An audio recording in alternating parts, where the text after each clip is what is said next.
শুরু করছি আজকের গল্প মানবেন্দ্র পালের লেখা ম্যাকবেথের তরোয়াল। অনেক রাতে সুধীনবাবুর ঘুমটা আচমকা ভেঙে গেল। কলিং বেল বাজছে।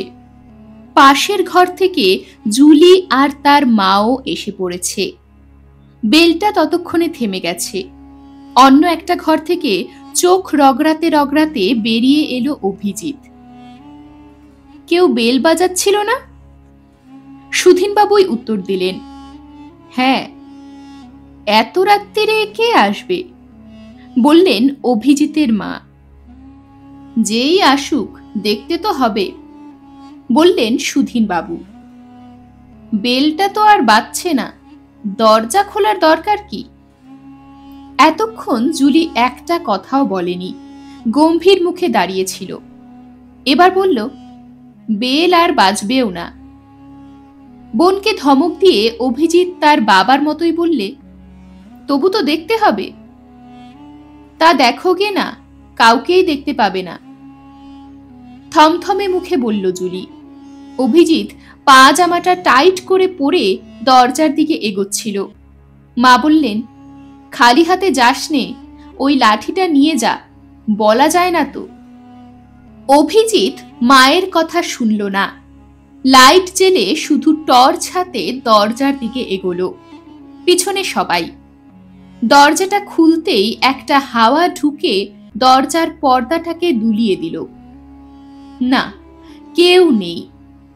অভিজিৎ টর্চ জেলে বাঁশপাতা মারাতে মারাতে বাগানটা দেখতে যাচ্ছিল। জুলি বলল, ফিরে আয় দাদা, কাউকে পাবি না। তবু সে বাঁশবাগানের মধ্যে ঢুকে টর্চের আলো ফেলে দেখল। নারকেল গাছগুলোর মাথাতেও টর্চ ফেলল। শেষে হতাশ হয়ে ফিরে এলো। বাড়িতে ঢুকে ভালো করে খিল বন্ধ করে সবাই বসল সুধীনবাবুর ঘরে। সবার মুখে একটাই কথা, এত রাতে কে বাজালো বেলটা? অভিজিৎ আলিস্যি ভেঙে বলল, কোনো চোর ছ্যাচরের কাজ, একবার ধরতে পারলে। জুলি গম্ভীর হয়ে বসেছিল। এবার বলল, চোরই হোক বা যেই হোক, পালাতে গেলে তো শুকনো পাতা মারাবার শব্দ হবে। কোনো শব্দ পেয়েছ কি? কেউ এর উত্তর দিতে পারল না। জুলি ফের বলল, আমি জানি কে বেল বাজিয়েছে।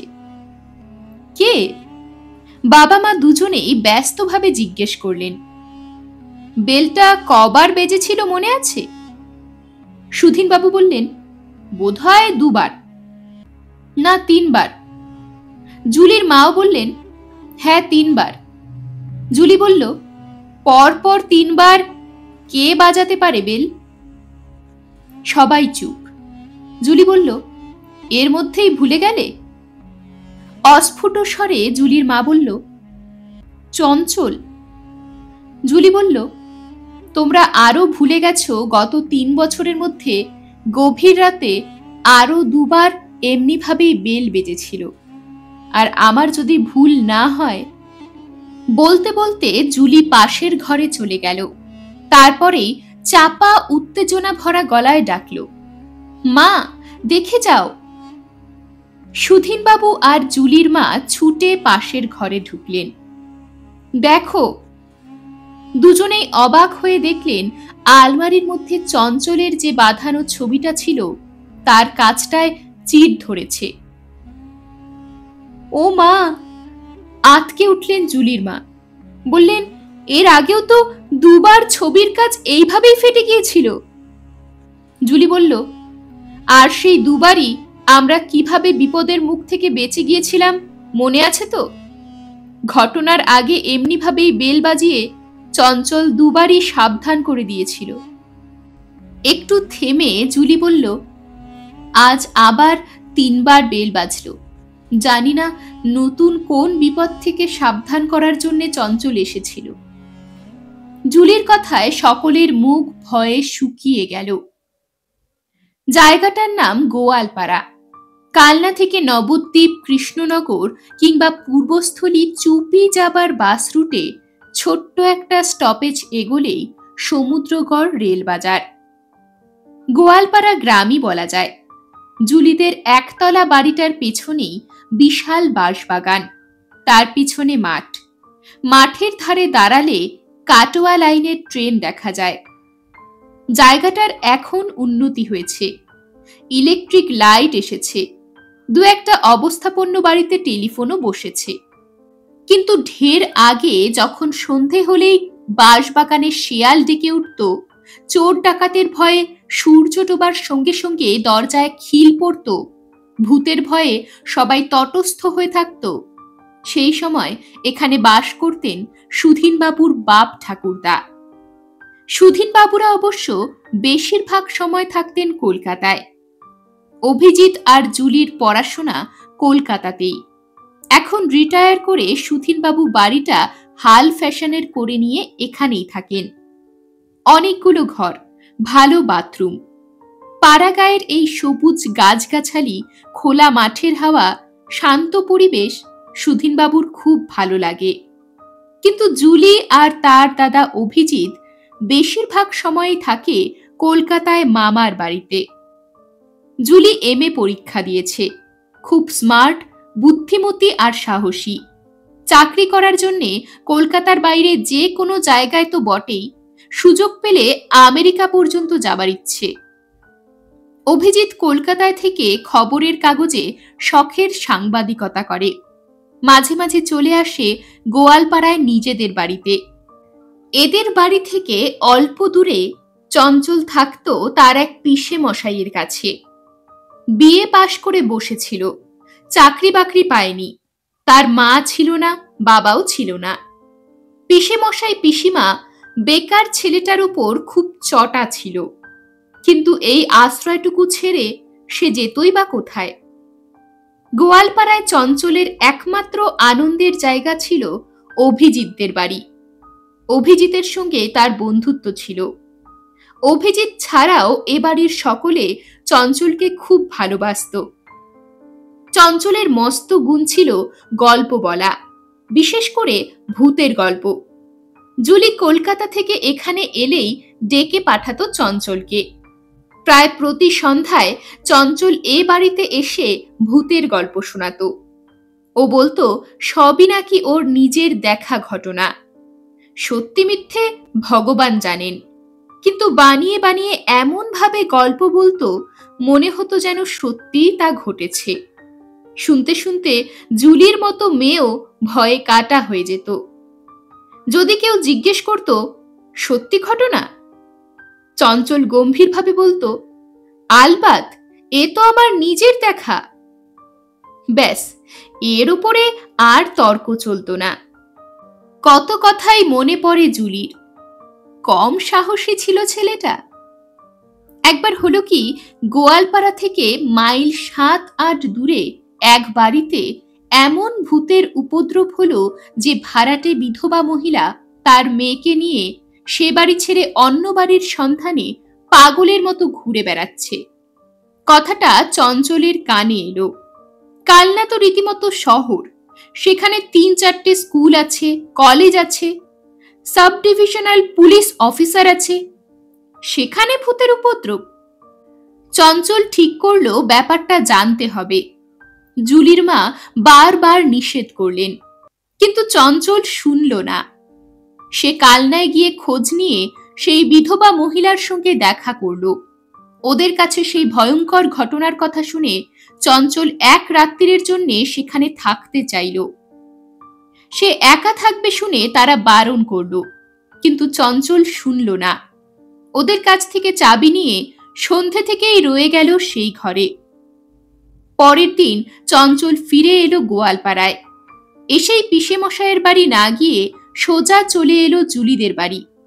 তাকে নিরাপদে ফিরতে দেখে সবাই হাঁপ ছেড়ে বাঁচল। কিন্তু এ কি চেহারা হয়েছে তার! দু চোখ লাল, চুল উস্কো খুস্কো, মুখে কথা নেই। সবাই তার অভিজ্ঞতার কথা জানতে চাইল। কিন্তু আশ্চর্য, যে ছেলে এত গল্প করে সে একটি কথাও বলল না। বারবার জিজ্ঞেস করার পর সে শুধু একটা কথাই বলল, ও কিছু না। সবাই বুঝল ও যেন অনেক কিছু চেপে যাচ্ছে। তারপর চঞ্চলের মধ্যে কেমন একরকম পরিবর্তন দেখা দিল। উদাস হয়ে পুকুর পাড়ে না হয় খা খা মাঠে একা বসে থাকে। ক্রমে সবাই ওকে এড়িয়ে চলতে লাগলো। একমাত্র ও জুলিদের বাড়ি যায়। জুলিরা ওকে আদর করে বসতে দেয়, আগের মতোই গল্প করে। কিন্তু চঞ্চলের গল্প বলা হঠাৎই যেন বন্ধ হয়ে গেছে। চঞ্চলের আর একটা খেয়াল জাগলো, এ বাড়ির সবাইকে নিয়ে প্ল্যানচেট করা। এই প্ল্যানচেট নিয়ে ওদের বাড়িতে কৌতূহলের সীমা ছিল না। শুধু জুলির মা বলতেন, কি দরকার বাপু ওসব আত্মা টাত্মাকে ডেকে, ওরা যেখানে শান্তিতে আছে সেখানেই থাকুক। তারপর এই যে কলিং বেল, জানিয়ে আজ গভীর রাতে এই দুর্ভাবনা, সেটার ব্যবস্থা তো ওই চঞ্চলদাই করেছিল। ঘুম আসছিল না জুলির, চোখ বুঝিয়ে কেবলই সেই সব কথা মনে পড়ছিল। তখন সবে গোয়ালপাড়া ইলেকট্রিক এসেছে। চঞ্চল হাঁকডাক করে বাড়ি ঢুকল। কি ব্যাপার? জুলির মা জিজ্ঞেস করলেন। আর চেঁচামেচি করা নাড়া শেকল নাড়ার দরকার নেই মাসিমা, বোতামটা বাইরে থেকে টিপবে আর ভেতরের লোক জানলা দিয়ে উঁকি মেরে জিজ্ঞাসা করবে যে কে এসেছে। জুলির মা হাসলেন, বললেন, এত পাগলামিও তোমার মাথায় আসে? পাগলামি কেন বলছেন মাসিমা? জানলা থাকলে যেমন পর্দার দরকার, দরজা থাকলেই কলিং বেলের দরকার। জুলির মা বললেন, কোনো দরকার ছিল না। হ্যাঁ ছিল, আমি লাগিয়ে দিচ্ছি, কেউ না বাজাক আমিই বাজাবো। এরপর চঞ্চল যখন তখন আসে আর কলিং বেল টেপে।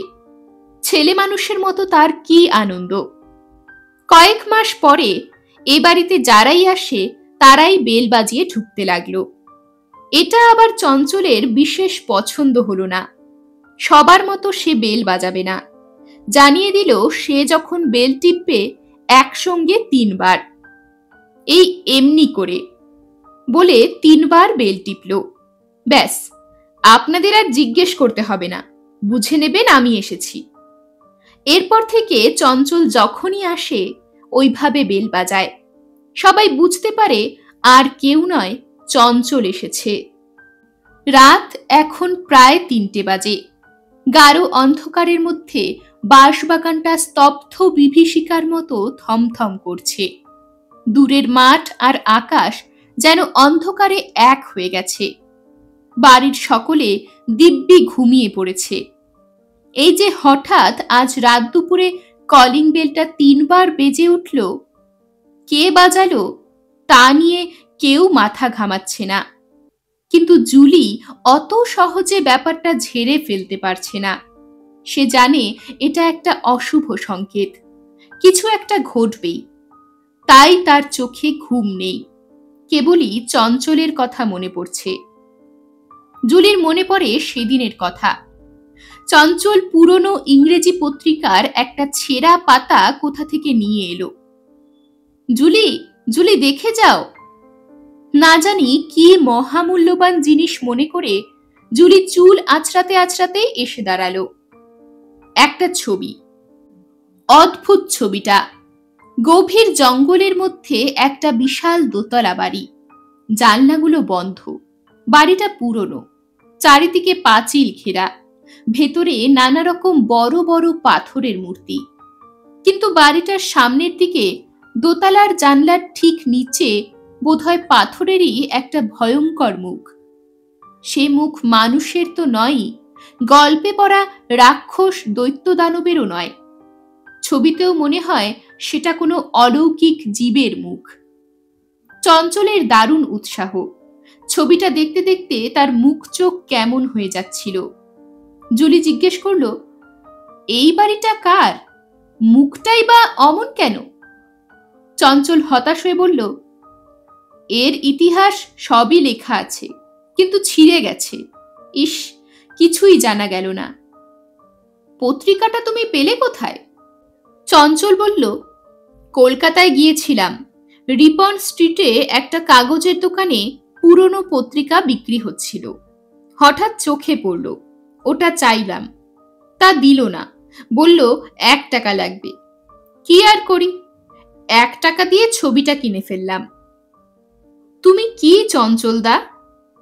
চঞ্চল অবাক হয়ে বলল, কেন? নেহাতি একটা পুরনো ছবি, ইংরেজি ম্যাগাজিনে অমন কত ছবি বেরোয়, তা নিয়ে এত মাথা ঘামাবার কি আছে? চঞ্চল একটু হাসল, বলল, এই ছবিটা সাধারণ ছবি নয় জুলি। এই যে বাড়িটা, দেখলেই বোঝা যায় এর মধ্যে কোনো অজানা রহস্য লুকিয়ে আছে, নয় কি? জুলি বলল, আমি কিছুই বুঝতে পারছি না। আর্টিস্টরা তাদের খেয়াল মতো ছবি আঁকে, তা নিয়ে আমাদের মাথা ঘামাবার কি আছে? চঞ্চল বলল, আছে। মনে রাখতে হবে এই ধরনের ছবি একজন আর্টিস্ট শুধু শুধু কল্পনা করে আঁকে না। হয় কোনো এক সময় বাড়িটা দেখেছিল, কিংবা কারো কাছ থেকে বাড়িটার কথা শুনেছিল। ব্যাপারটা তার মনে এমনই গেঁথে গিয়েছিল যে সে একজন আর্টিস্ট বলেই ছবিটা না এঁকে পারেনি। আর বাড়িটা ও তার কাহিনী একজন ইংরেজ সম্পাদকের এতই ভালো লেগেছিল যে তিনি সেই কাহিনী ছবি শুদ্ধ না ছেপে পারেননি।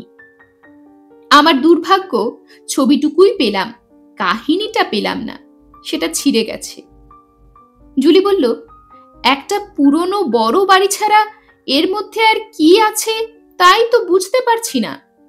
হ্যাঁ, বাড়িটা অবশ্য একটু অন্য ধরনের, ছাদটা কচ্ছপের পিঠের মতো ঢালু হয়ে গেছে, এই পর্যন্ত। এর বেশি বোঝবার দরকারও নেই, আর্টিস্টের খেয়াল।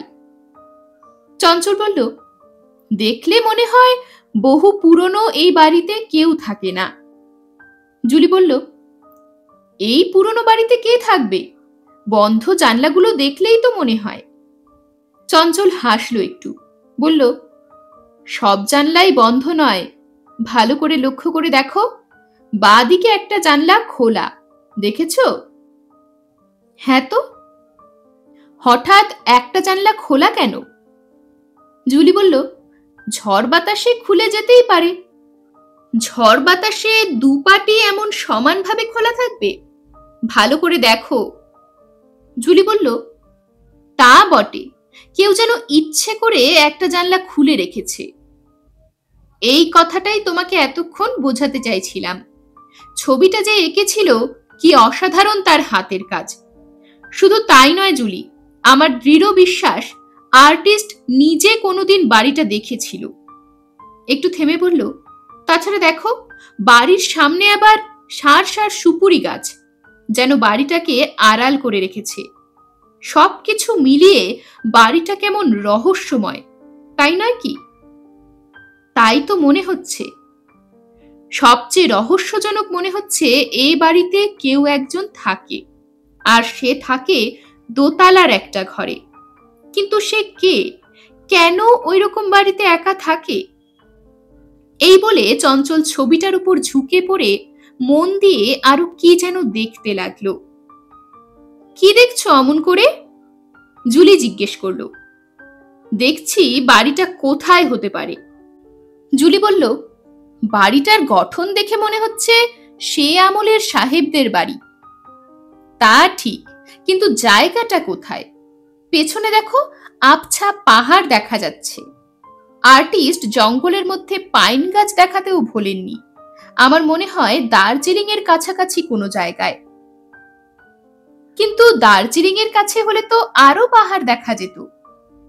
ঠিকই বলেছ, তবে নর্থ বেঙ্গলের কোনো জায়গা হতে পারে। ওই বাড়িটা দেখতে আমাকে যেতেই হবে। না না, নর্থ বেঙ্গল নয়, ছবির কোণে ছেঁড়া জায়গাটা ভালো করে লক্ষ্য করো। কি দেখছো? জুলি ঝুঁকে পড়ে দেখতে লাগলো। হ্যাঁ হ্যাঁ, এই যে ASNAR। চঞ্চল বলল, তাহলে বলো কোন জায়গার প্রথম কথাটা AS দিয়ে? জুলি বলল, প্রথমেই তো আসাম নামটা মনে হয়। ঠিক বলেছ, তারপর N। আচ্ছা ওটা থাক, শেষেরটা ধরো AR। কি হতে পারে? জুলি তখনই আসামের ম্যাপটা খুলে দেখতে লাগলো। না, একটাই জায়গা পাচ্ছি, কাছাড়। চঞ্চল উৎসাহে লাফিয়ে উঠে বলল, ব্যাস, ঠিকানা মিল গেয়া। কাছাড়, নর্থ কাছাড়। জুলি হেসে বলল, তুমি সত্যিই পাগল। বাড়িটা আছে কিনা তার ঠিক নেই, হয়তো আর্টিস্টের সবটাই কল্পনা, আর তুমি তাই খুঁজতে বেরোবে। চঞ্চল হাসল না, গম্ভীরভাবে বলল, আমি বুঝতে পারছি ও বাড়ি আর্টিস্টের কল্পনা নয়, সত্যি সত্যি আছে, আর আমি তা খুঁজে বের করবই। তারপর একদিন চঞ্চল ছবিটা বাঁধিয়ে নিয়ে এলো, জুলির হাতে দিয়ে বলল, এটা তোমায় দিলাম। জুলি অবাক হয়ে বলল, আমাকে কেন? চঞ্চল গম্ভীরভাবে বলল, এই ছবিটা নিয়ে সব আলোচনা শুধু তোমার সঙ্গেই হয়েছে, এর মর্ম আর কেউ বুঝবে না। অগত্যা জুলিকে ছবিটা টাঙিয়ে রাখতে হলো। আর কিছু না হোক, পুরনো বাড়ি হিসেবে একটা আকর্ষণ আছে, তাছাড়া এতই সুন্দর ছাপা যে বাড়িটা পুরনো হলেও চকচক করছে। এ ঘটনা কালনার সেই ভুতুরে বাড়ি দেখতে যাবার আগে। কালনার সেই বাড়িতে এক রাত্রির কাটিয়ে আসার পর থেকে চঞ্চলদা কেমন যেন হয়ে গেল, উদ্ভ্রান্ত, অন্যমনস্ক। তাদের বাড়িও কম আসত। যে জুলি তার বোনের মতো, বন্ধুর মতো, তার সঙ্গেও কম কথা বলতো। সে একরকম ভালোই হয়েছিল, দিনরাত শুধু ভূত ভূত ভূত আর প্ল্যানচেট করা, এসব তার মায়ের মতো জুলিরও ভালো লাগতো না। আগে জুলি কলকাতায় মামার বাড়ি চলে গেলে চঞ্চল রোজ খবর নিয়ে যেত কবে গোয়ালপাড়া আসবে, কিন্তু এবার যখন গেল চঞ্চল একবারও খোঁজ নেয়নি। মাস তিনেক পর জুলি গোয়ালপাড়ায় ফিরে এসে শুনল চঞ্চল কোথায় যেন চলে গেছে, নিরুদ্দেশ। ওর পিসেমশাই একদিন নাকি এ বাড়িতে খোঁজ করতে এসেছিলেন জুলির মা বাবাকে কিছু বলে গেছে কিনা। সেই যে চঞ্চল নিরুদ্দেশ হয়ে গেল, আর ফেরেনি আজ পর্যন্ত। কি হলো ছেলেটার? অন্তত জুলি খুব ভাবত ওর কথা। তারপর ধীরে ধীরে চঞ্চল সবার মন থেকে দূরে সরে গেল। হঠাৎ একদিন রাত দুপুরে কলিং বেলটা বেজে উঠল, পরপর 3 বার। সেদিনও চমকে উঠেছিল সবাই। চঞ্চল ফিরে এসেছে তাহলে। তারপর যখন দরজা খুলে কাউকে দেখতে পেল না, তখনই এ বাড়ির সকলের বুকটা হাহাকার করে উঠল। বুঝল চঞ্চল আর এ জগতে নেই। কোথায় কোন অজানা জায়গায় নিঃস্ব অবস্থায় ঘুরতে ঘুরতে বেঘরে প্রাণটা হারিয়েছে। চঞ্চল এদের এতই ভালোবাসত যে নিজের একটা ছবি বাঁধিয়ে রেখে গিয়েছিল। বলেছিল, যেদিন আমি থাকবো না, তখনও যদি আমার কথা মনে পড়ে, তোমরা আমার এই ছবিটা দেখো, আমি তোমাদের কাছেই থাকব। সেদিন সকালবেলায় জুলি বিমর্ষ মনে যখন চঞ্চলের কথা ভাবছিল, হঠাৎ লক্ষ্য পড়ল চঞ্চলের ছবিটার দিকে। কাঁচটা কিরকম চিরে গেছে। ও খুব আশ্চর্য হয়েছিল যে আলমারির ভেতরে রাখা ছবির কাজ ভাঙল কি করে। তারপর জুলির কি মনে হলো, প্ল্যানচেট করতে বসেছিল। এ বিদ্যাটা শিখেছিল চঞ্চলের কাছ থেকেই। চোখ বুজিয়ে এক মনে চঞ্চলের কথা ভাবতে ভাবতেই প্ল্যানচেটের চাকাটা সাদা কাগজের উপর নড়তে শুরু করলো। পেন্সিলে বড় বড় অক্ষরে একটা লেখা ফুটে উঠল, যেও না। আশ্চর্য, জুলিদের যে এবার পুজোর ছুটিতে গ্যাংটকে যাবার ঠিক হয়েছে, চঞ্চল জানলো কি করে?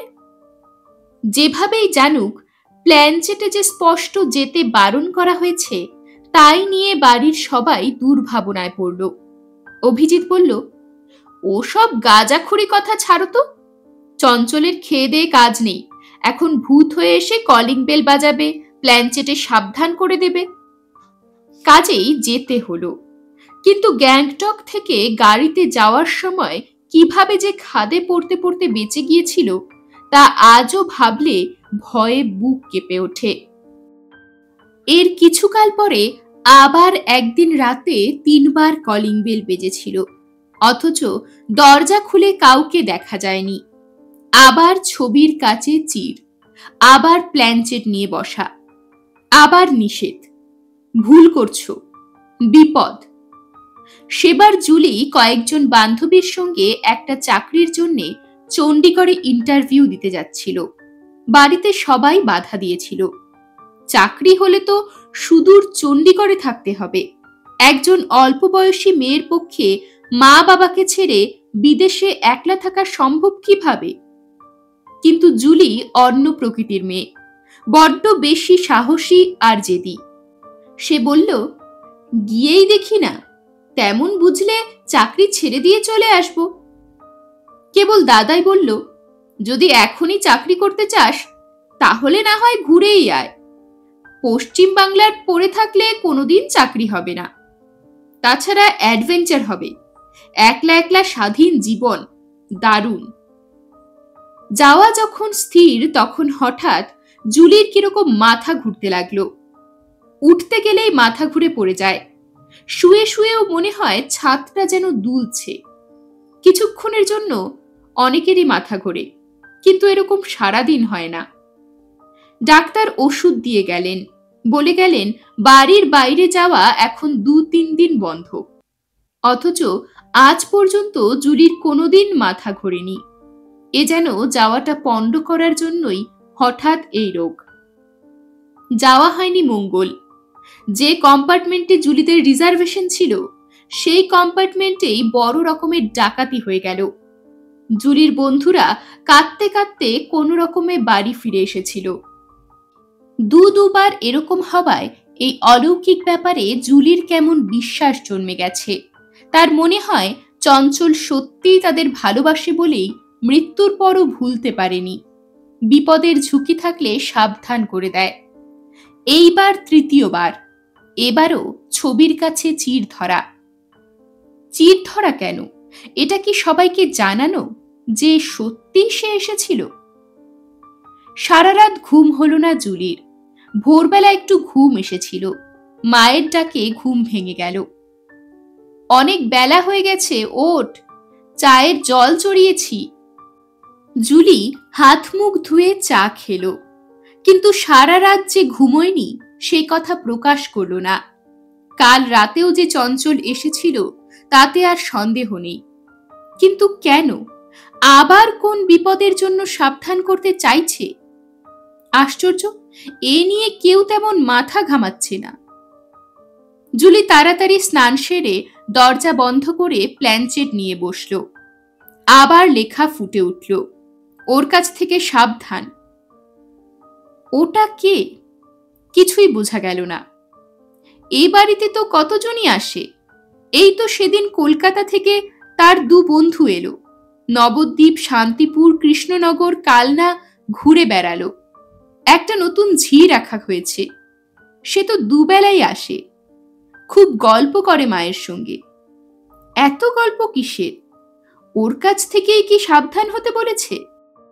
জুলি আবার কয়েকদিনের জন্য কলকাতায় গিয়েছিল।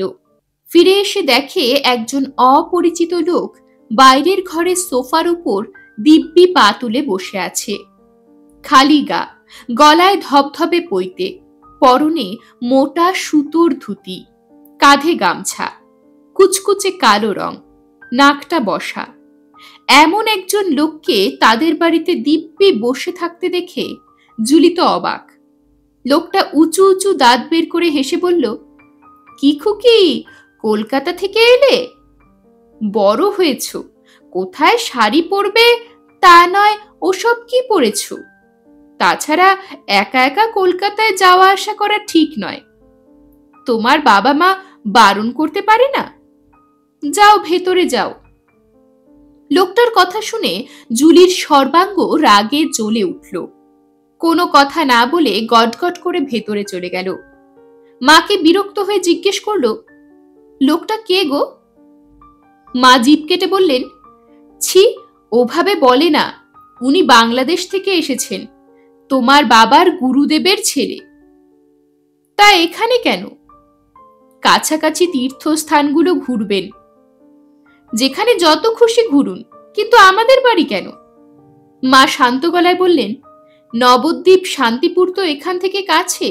তাছাড়া তোমার বাবার গুরুদেব ছিলেন ওর বাবা, এখানে ছাড়া আর কোথায় উঠবেন? তা বলে ওইরকম একটা লোক আমাদের বাড়িতে? উপায় কি বলো? কদিন থাকবে? মা বললেন, তা কিছু বলেননি, তবে জিনিসপত্রের বহর দেখে মনে হচ্ছে কিছুদিন থাকবেন। জুলি হাতের ব্যাগটা বিছানায় ছুঁড়ে ফেলে দিয়ে বলল, আমি তাহলে কালই কলকাতায় চলে যাব। কিন্তু জুলি কলকাতায় গেল না। ভেবে দেখল বাড়িতে এইরকম একটা উটকো লোককে রেখে চলে যাওয়া উচিত হবে না। সত্যিই লোকটা অদ্ভুত। পশ্চিম দিকের একটা ঘর ওকে ছেড়ে দেওয়া হয়েছিল।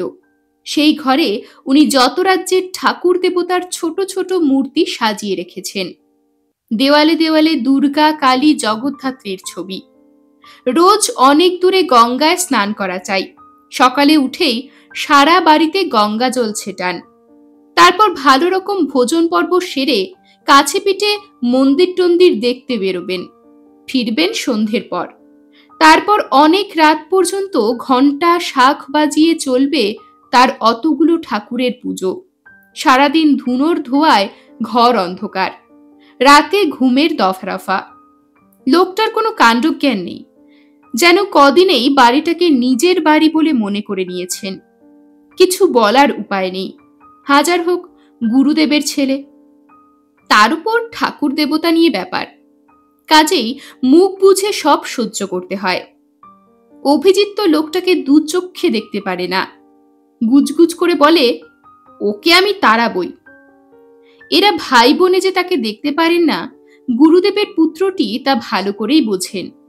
একদিন জুলির মাকে কথায় কথায় বলেন, বৌমা, তোমরা আমার খুব আদর যত্ন করো ঠিকই, কিন্তু তোমার ছেলেমেয়েরা আমায় দেখতে পারে না, ভক্তি শ্রদ্ধা একেবারেই নেই। সুলেখা তাড়াতাড়ি বলেন, আসলে কি জানেন ঠাকুর মশাই, এরা তো একালের ছেলে মেয়ে, এদের চালচলন কথাবার্তা একটু অন্যরকম। ঠাকুর মশাই বিরক্ত হয়ে বললেন, ওরা তো আমার সঙ্গে কথাই বলে না, আমার ঘরের দিকে তাকায় না পর্যন্ত। এত অবজ্ঞা! এরকম হলে আমি থাকি কি করে? ব্যস্ত হয়ে সুলেখা বলেন, না না, ওরা ছেলে মানুষ, ওদের ব্যবহারে কিছু মনে করবেন না, ক্ষমা করবেন। এবার ঠাকুর মশাই একটু শান্ত হলেন। বললেন, তাছাড়া বৌমা, আমি যতদিন এ বাড়িতে আছি ততদিন তোমাদের কোনো অমঙ্গল হতে দেব না। আমার এই এতগুলো দেবদেবীর পুজো নিষ্ফল নয় যেন। তারপরই নিচু গলায় বললেন, যদি চাও তো তোমার গুণধর ছেলে মেয়েদের সুমতির জন্য ছোটখাটো একটা যজ্ঞ করে দিই, বেশি খরচ পড়বে না। শুনে তো সুলেখা চমকে উঠলেন। ছেলে মেয়েদের কানে গেলে রক্ষে থাকবে না।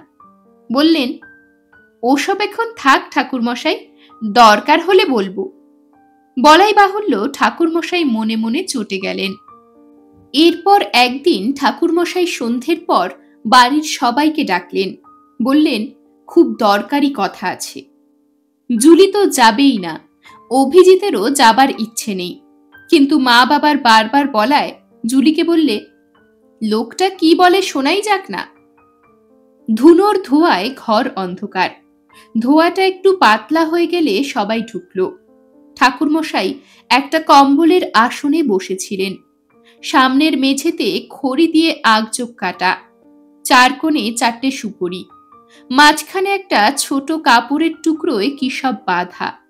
সবাই মেঝেতে বসলে ঠাকুরমশাই গম্ভীরভাবে বললেন, যে জন্য ডেকেছি শোনো, তোমাদের এই বাড়িতে প্রেতাত্মা আছে।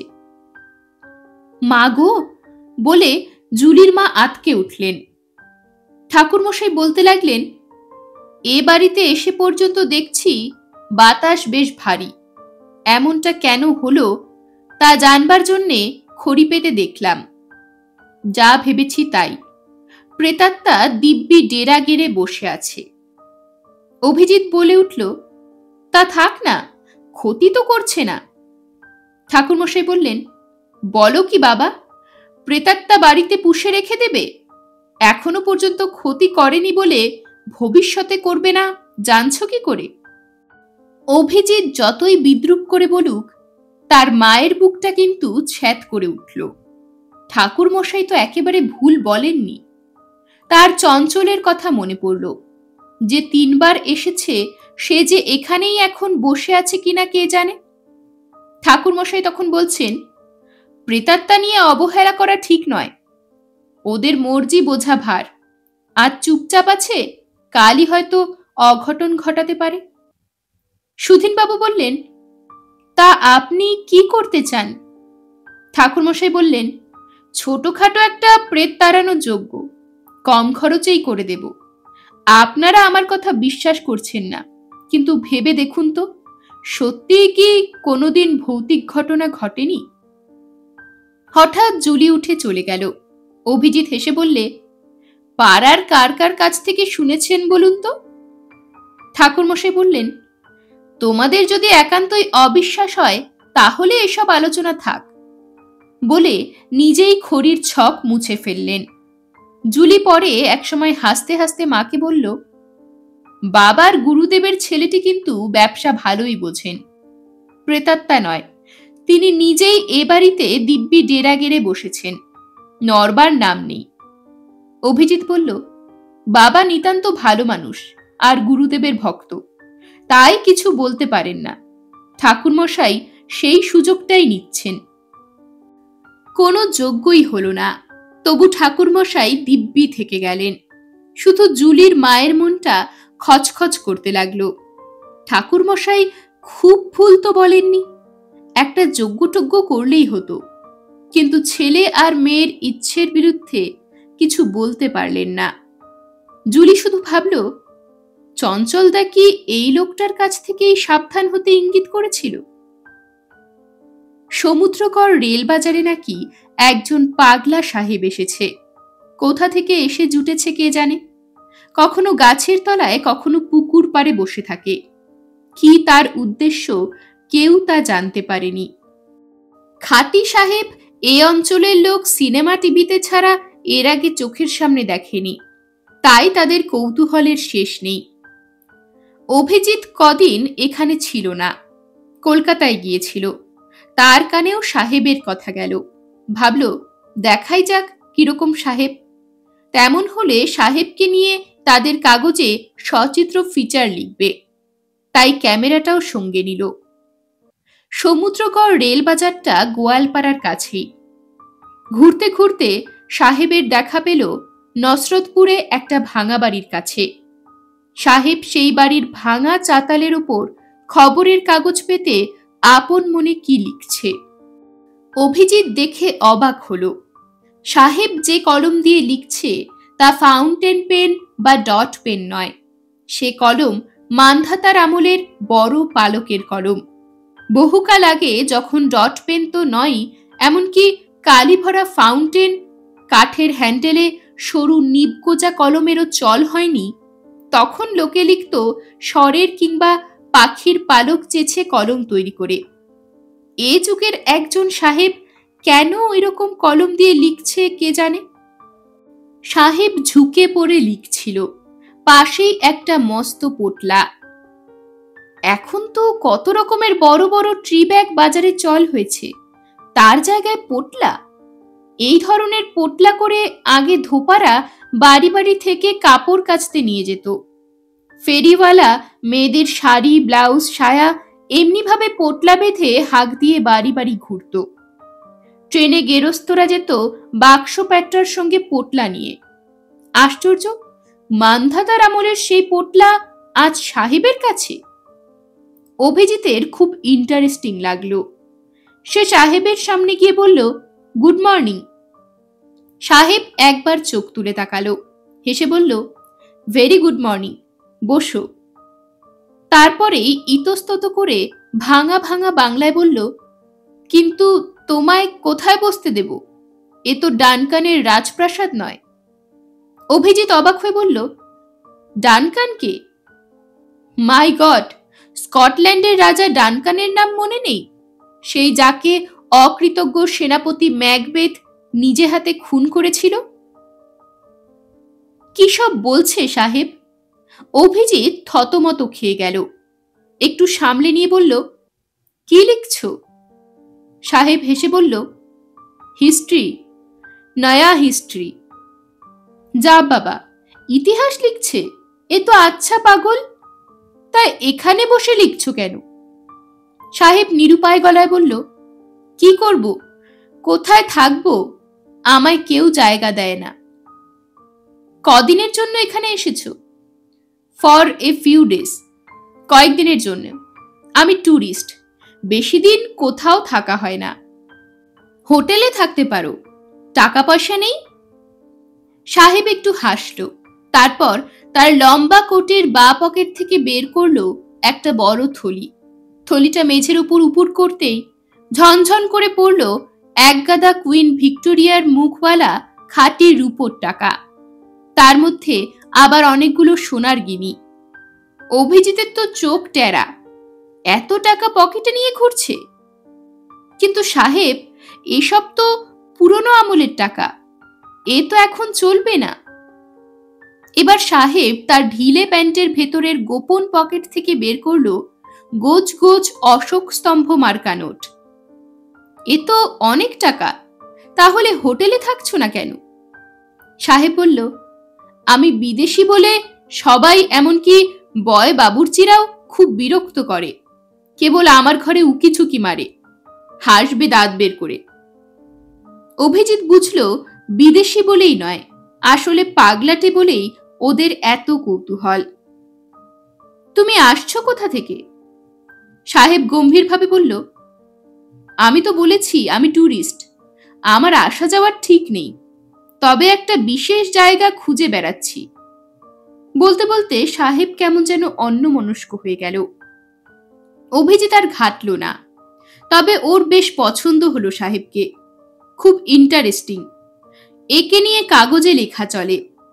আরো ভালো হয় যদি ওকে কয়েকদিনের জন্য তাদের বাড়িতে নিয়ে যাওয়া যায়। তাদের বাড়ির দরজা সকলের জন্যই খোলা, 7 দিন 10 দিন যে কেউ স্বচ্ছন্দে থেকে যেতে পারে। বাড়ি নিয়ে যাবার প্রস্তাব করতেই সাহেব কিছুক্ষণ অবাক হয়ে তার দিকে তাকিয়ে রইল। তোমাদের বাড়ি আমাকে নিয়ে যেতে চাও? ওয়াই? আমাকে নিয়ে গিয়ে তোমার লাভ? অভিজিৎ বলল, তোমাকে আমার ভালো লেগেছে, বাবা মায়েরও নিশ্চয়ই ভালো লাগবে। আর আমার একজন খুব সুইট বোন আছে, পড়াশোনা করছে, বিলেতে যাবার ইচ্ছে, তোমাকে কাছে পেলে খুব খুশি হবে। সাহেব বলল, তবে চলো। এই বলে প্রৌঢ় সাহেব অত বড় পোটলাটা কাঁধে তুলে নিয়ে মেরুদণ্ড সোজা করে অভিজিতের সঙ্গে হাঁটতে লাগলো। এদিকে ঠাকুর মশাই কেবলই জুলির মাকে চাপ দিচ্ছেন, এ বাড়িতে প্রেতাত্মা আছে, একটা যজ্ঞ করে দিই। ঠাকুর মশাই দেখেছেন বাড়ির মধ্যে একমাত্র এই মহিলাটি তার কথা শুনতে চান। তিনিও যেন মনে করেন এ বাড়িতে কেউ থাকে, কিন্তু ছেলে মেয়ে দুজনেই ভূত তাড়াবার নাম করলেই ক্ষেপে ওঠে। ভূতের সঙ্গে নিত্য বাস করতে ভালোবাসে। আর একদিন যজ্ঞের কথা বলতেই জুলি তেড়ে ফুঁড়ে উঠল। গুরুদেবের ছেলের মান সম্মান না রেখেই বললে, আপনি বারবার ওই এক কথা বলেন কেন বলুন তো? যজ্ঞটজ্ঞ করে বাবার ঘাড় মুচড়ে 2 পয়সা বাগাতে চান? ঠাকুর মশাই তো হা। এ বাড়ির মেয়ের মুখে এমন কথা শুনতে হবে কখনো কল্পনাও করেননি। তোতলাতে তোতলাতে বললেন, না না, তোমাদের ভালোর জন্যই বলি। জুলি ফুঁসে উঠে বলল, ভূত থাকে থাক, এ নিয়ে আপনাকে মাথা ঘামাতে হবে না। আপনি যেমন খাচ্ছেন দাচ্ছেন ঘুরে বেড়াচ্ছেন তেমনি বেড়ান। আপনি গুরুদেবের ছেলে বলেই কেউ আপনাকে যেতেও বলবে না, তবে সবকিছুর একটা সীমা থাকা দরকার। বলে জুলি কাঁধে একটা ব্যাগ নিয়ে বেরিয়ে গেল। এত অপমান সত্ত্বেও কিন্তু ঠাকুর মশাই বাড়ি থেকে নড়লেন না। তিনি এখন তীর্থ দর্শন সেরে এ বাড়ি ও বাড়ি পুজো করে বেড়াচ্ছেন। জুলির মা একদিন বিরক্ত হয়ে সুধীনবাবুকে বললেন, ঠাকুর মশাই তো যাবার নাম করেন না, কি উদ্দেশ্য বুঝতে পারছি না, পাকাপাকি ভাবে থেকে গেলেন নাকি? সুধীনবাবু দীর্ঘ নিঃশ্বাস ফেলে বললেন, কি করব, মুখের ওপর যাও তো বলতে পারি না। ঢিলে প্যান্ট, লম্বা কোট, মাথায় হ্যাট, কাঁধে মস্ত পোটলা, অস্বাভাবিক মোটা মোটা আঙ্গুল, ঝোলা ঠোঁট, মাথাটা নারকেলের মতো। এই মানুষটাকে দেখে ভুরু কোচকান ঠাকুর মশাই। মনে মনে বলেন, এ আপদ আবার কোথা থেকে জুটল? কিন্তু আর কেউ বিরক্ত হলো না। এ বাড়ির এই একটা গুণ, যে কেউই অতিথি হয়ে আসতে পারে, থাকতে দেবার জায়গার অভাব নেই, খেতে দেবার ক্ষমতাও আছে। এ তো আবার সাহেব। আমাদের এখনো সাহেব মেমদের প্রতি সমীহ ভাবটা যায়নি। জুলি যখন শুনল লোকটার কেউ কোথাও নেই, টুরিস্ট মানুষ, সুদূর স্কটল্যান্ড থেকে ভারতে এসেছে, তারপর দিল্লি, কানপুর, বেনারস, পাটনা হয়ে কলকাতা, তারপর একেবারে এই সমুদ্র করে, তখন দাদার মতোই খুশি হলো। অভিজিতের উদ্দেশ্য সাহেবকে নিয়ে কাগজে কিছু লেখে, আর জুলি ভাবল লোকটা যদি 2-4 দিন এখানে থাকে তাহলে তার দেশের কথা, বাড়ির কথা, টুরিস্ট জীবনের কথা শোনে। সাহেব খুশি মনেই থাকলো। তার জন্যেও একটা বাথরুমওয়ালা ঘরের ব্যবস্থা করা হলো। কিন্তু কি খাবে? একজন খাস সাহেব তো আর ভাত, ডাল, শুক্তো, মাছের ঝোল খেতে পারবে না। তাহলে সাহেবই তাদের বাঁচিয়ে দিল। বলল, আমার খাবার জন্য ভাবতে হবে না, বাইরে ইচ্ছে মতো খেয়ে নেব। তোমরা যে 2 দিনের জন্য থাকতে দিয়েছ, এর জন্য ধন্যবাদ। শুধু খাওয়াই নয়, সাহেব আলাদা ঘর পেয়ে নিজেই চা বা কফি করে নেয়। ওই বিরাট পোটলার মধ্যে যেমন এক গাদা পুরনো বই আছে, কাগজ আছে, কালি কলম আছে, তেমনি আছে একটা ছোট্ট বিলিতি স্টোভ, চা, চিনি, গুঁড়ো দুধ, আরো কত কি কে জানে। একটু সময় পেলেই সে একটা খাতায় কি লেখে। অভিজিৎ বলে ও ইতিহাস লেখে। জুলি নিজেই সাহেবের সঙ্গে ভাব জমাতে লাগলো। কোথা থেকে আসছে, কোথায় যাবে, কেন দেশ দেশান্তরে ঘুরে বেড়াচ্ছে, নিজের লোক কেউ আছে কিনা, তার সঙ্গে যথেষ্ট টাকা আছে, তবু কেন এরকম লক্ষ্মী ছাড়া পোশাক, হাত পায়ের নখগুলো অত বড় বড় রেখেছে কেন, ইত্যাদি ইত্যাদি। সাহেব কিন্তু খুব সংক্ষেপে উত্তর দিয়েছে। সে বলেছে তার দেশ স্কটল্যান্ডে, দেশ ভ্রমণ করাই তার উদ্দেশ্য, তার নিজের লোক বলতে তেমন কেউ নেই। দেশ ভ্রমণের মধ্যেও তার একটা বিশেষ উদ্দেশ্য আছে। এ দেশে খুব পুরনো পরিত্যক্ত বাড়ির সংখ্যা আর সেগুলোর ইতিহাস সংগ্রহ করা। জুলি জিজ্ঞেস করেছে, এত দেশ থাকতে বর্ধমান জেলার সামান্য জায়গা এই সমুদ্র করে কেন? সাহেব বলেছে তার লক্ষ্যই হচ্ছে গ্রামের পুরনো বাড়ির খোঁজ করা। ইচ্ছে করে সে সমুদ্র করে আসেনি। হাওড়া থেকে নিউ জলপাইগুড়ি এক্সপ্রেসে উঠেছিল নর্থ বেঙ্গলে যাওয়ার জন্যে, কিন্তু সমুদ্রগড়ে এসে ইঞ্জিন খারাপ হয়ে যাওয়ায় সে সমুদ্রগড় স্টেশনে নেমে পড়ে। জায়গাটা ভালো লাগায় এখানেই 2 দিন থেকে যাবে ভেবেছিল। এটাও তো বেশ পুরনো জায়গা। সাহেব যাই উত্তর দিক, জুলির কিন্তু মনে হয়েছে বাইরে সরল হলেও সাহেব খুব চালাক, অনেক কিছু চেপে গেছে। জুলি আর ঘাটাতে যায়নি। মরুগ্গে, হয়তো 2 দিন থাকবে, তারপর আবার পোটলা কাঁধে নিয়ে বেরিয়ে পড়বে। সাহেবের এই বাড়িতে থাকার 2য় দিন রাতে সামান্য একটা ঘটনা ঘটল। রাত তখন প্রায় 11টা। শহরের মানুষের কাছে রাত 11টা এমন কিছু নয়। টিভি দেখতে দেখতেই 12টা বাজে। কিন্তু গোয়ালপাড়ার মতো জায়গায় রাত 11টায় চারিদিক নিঝুম হয়ে যায়। জুলি দিব্যি ঘুমোচ্ছিল। হঠাৎ যেন চাপা চিৎকার কানে এলো। কেউ যেন হঠাৎ কিছু দেখে ভয়ে আঁতকে উঠল। ওই একবারই, তারপর সব নিস্তব্ধ, ঘুমের ঘোরে শোনা। কিছু ভাববার আগেই জুলি আবার ঘুমিয়ে পড়েছিল। পরের দিন সকালে ঠাকুরমশাই বোচকা কুচকি বড় টিনের সুটকেসটা নিয়ে চলে যাবার জন্য প্রস্তুত। সুধীনবাবু অবাক হয়ে বললেন, এ কি ঠাকুরমশাই, চলে যাচ্ছেন নাকি? ঠাকুরমশাই গম্ভীরভাবে শুধু একটি কথাই উচ্চারণ করলেন, হ্যাঁ। সে কি হঠাৎ? তা আমি বলতে পারবো না। বললে তো আমার কথা কেউ বিশ্বাস করবে না। কি দরকার মিছিমিছি অপমান হওয়া?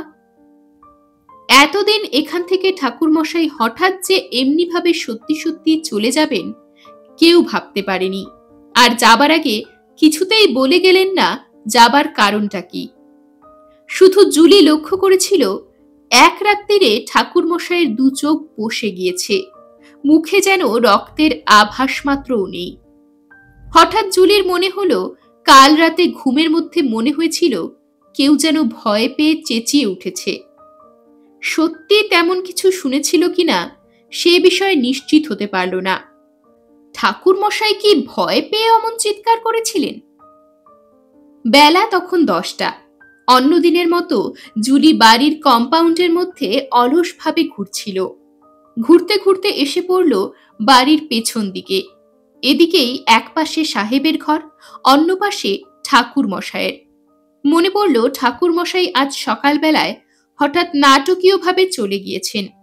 ঠাকুর মশাইকে সে মোটেই দেখতে পারত না, কিন্তু লোকটা ঘর শূন্য করে দিয়ে চলে গেছে মনে হতেই জুলি কেমন বিমর্ষ হয়ে গেল।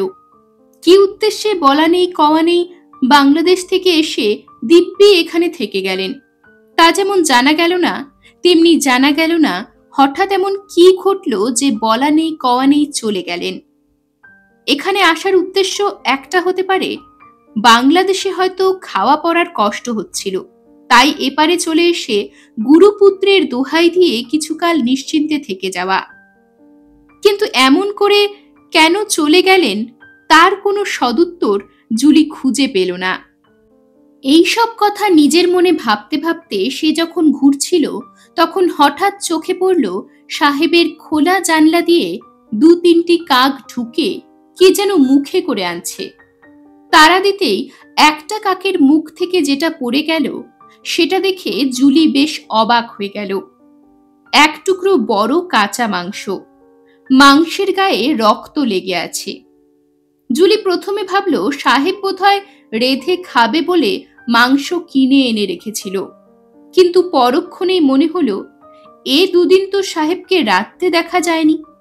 একটা ছোট স্টোভ আছে বটে, তাতে চা করা যায়, কিন্তু মাংস রাঁধা যায় না। তাছাড়া সাহেবের কাছে কড়াই, ডেকচি, হাঁড়ি এসব আছে বলেও তো মনে হয় না। তাহলে কাঁচা মাংস আনার কারণ কি? ভাবতে ভাবতে জুলি বাড়ি এসে ঢুকল, আর ওই চিন্তাটা মাথা থেকে চলে গেল। সাহেব সকালেই কোথায় বেরিয়েছিল, এইমাত্র ফিরল একটা ইংরেজি খবরের কাগজ হাতে করে। বাইরের ঘরে ছেলে মেয়েদের নিয়ে সুধীনবাবুকে বসে থাকতে দেখে সাহেব টুপি খুলে সবাইকে গুড মর্নিং জানালো। সুধীনবাবু হেসে জিজ্ঞেস করলেন, এত সকালে কোথায় বেরিয়েছিলে? সাহেব বললে, একটা কাজ ছিল, এবার তো যেতে হবে, তাই কাজগুলো চুকিয়ে ফেলছি। অভিজিৎ মনে মনে হাসল। কাজ যে কত তা জানতে বাকি নেই।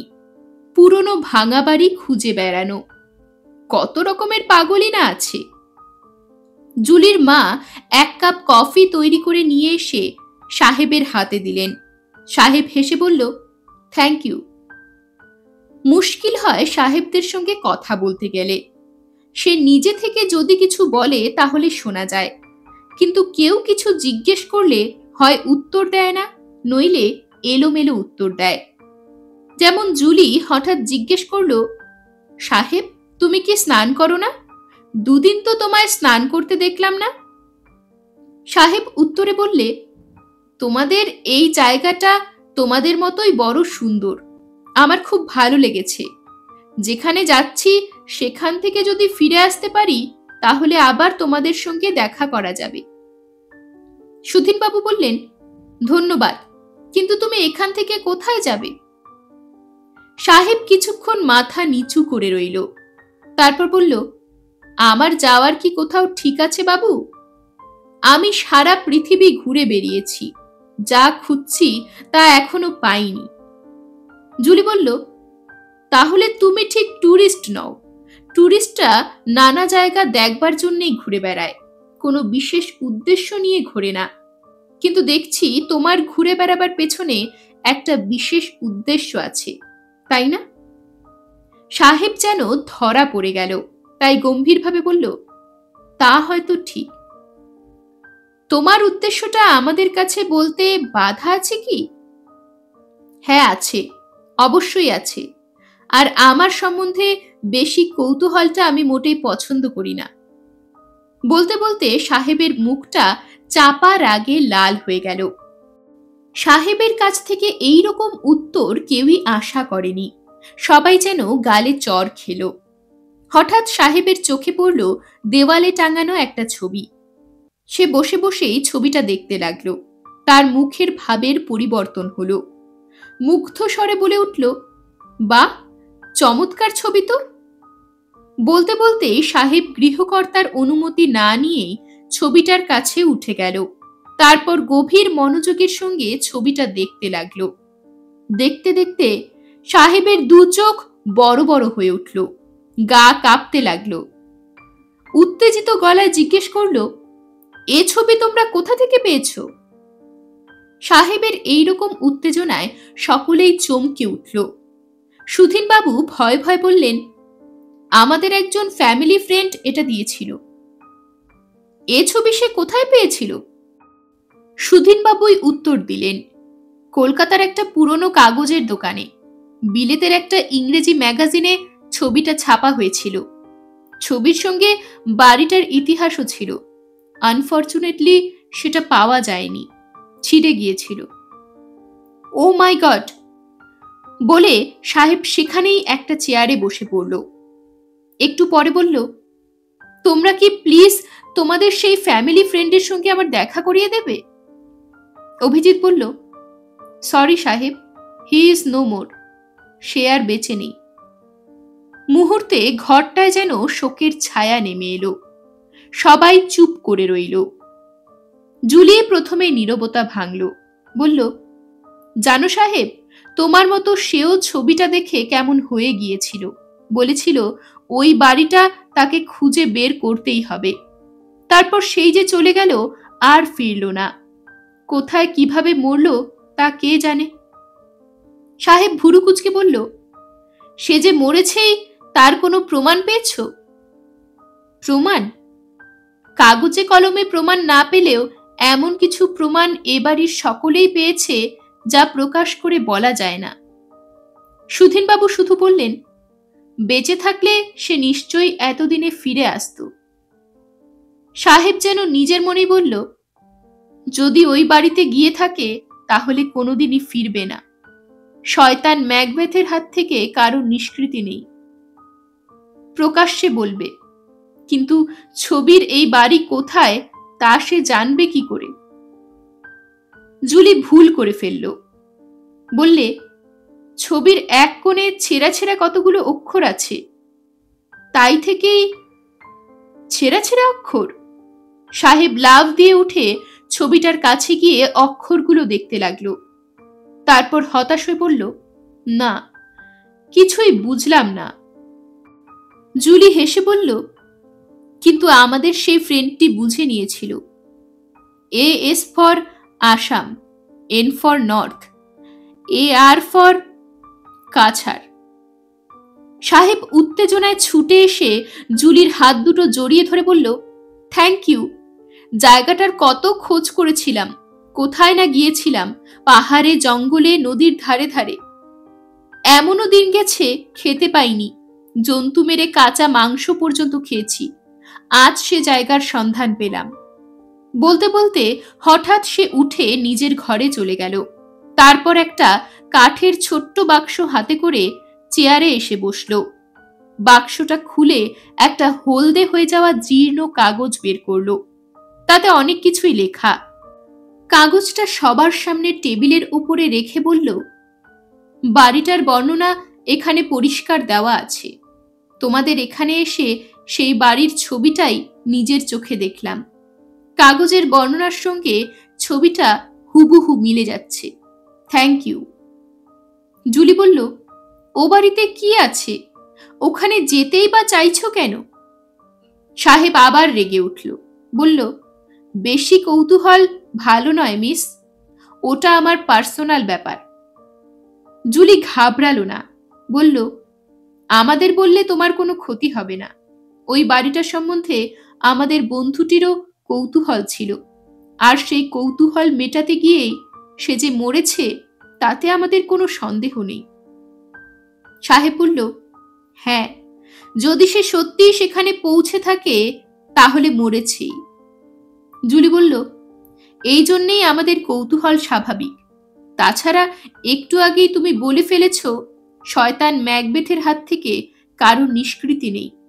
যদি এতই গোপনীয় হয় তাহলে ও কথাটা বললে কেন? জুলির কথায় সাহেব থমকে গেল। একটু ভেবে বলল, ম্যাকবেথের নাম শুনেছ কখনো? জুলি বলল, তা শুনবো না কেন? ম্যাকবেথ গ্রেট ড্রামাটিস্ট শেক্সপিয়ারের একটা বিখ্যাত নাটকের নাম।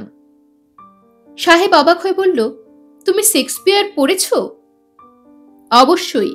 শুধু ম্যাকবেথ কেন, Richard the second, the Tempest, king লিয়ার, জুলিয়াস সিজার, কত বলবো? গোয়ালপাড়ার মতো একটা গ্রামের মেয়ে শেক্সপিয়ারের এতগুলো বই পড়ে ফেলেছে জেনে সাহেব অবাক হলো, সেই সঙ্গে একটু নরমও হলো। বলল, ম্যাকবেথকে তোমার কিরকম লাগে? জুলি বলল, দুনিয়ায় যদি 100 জন লোভী, নিষ্ঠুর আর অকৃতজ্ঞ রাজা থাকে তাহলে ম্যাকবেথ তাদের মধ্যে 1 নম্বর। সাহেব বলল, শুধু লোভী আর অকৃতজ্ঞই নয়, লোকটা ছিল একটা পাক্কা শয়তান। অরণ্য অঞ্চলের এক নির্জন প্রান্তরে যে একদল ভয়ঙ্কর দেখতে ডাইনিরা ঘুরে বেড়াতো, তাদের সঙ্গে বোন সম্পর্ক পাতিয়ে ম্যাকবেথ তাদের ইচ্ছেতেই দেশের আর নিজেরও সর্বনাশ করেছিল। জুলি বলল, অথচ ম্যাকবেথের মতো অত বড় বীর সেনাপতি যদি না সেদিন রাজা ডানকানের পাশে থাকতো, তাহলে কিছুতেই নরওয়ে রাজা সোনোর হাত থেকে স্কটল্যান্ডকে রক্ষা করতে পারত না। থামো, হঠাৎ গর্জে উঠল সাহেব। তুমি দেখছি সেই শয়তানটারই গুণগান করে যাচ্ছ। রাজার আর একজন অতি বিশ্বস্ত বীর সেনাপতি ব্যাংকোর কথা তো বলছো না? আর ম্যাকবেথ যে এত বড় যোদ্ধা হয়ে উঠেছিল তা শুধু নিজের ক্ষমতায় নয়, ডাইনিদের মন্ত্র পড়া তরোয়ালটার জোরে। তরোয়ালটা সে এক মুহূর্তের জন্য কাঁচ ছাড়া করত না। জুলি তরোয়ালের কথায় গুরুত্ব না দিয়ে হেসে বলল, তুমি মিথ্যে রাগ করছো।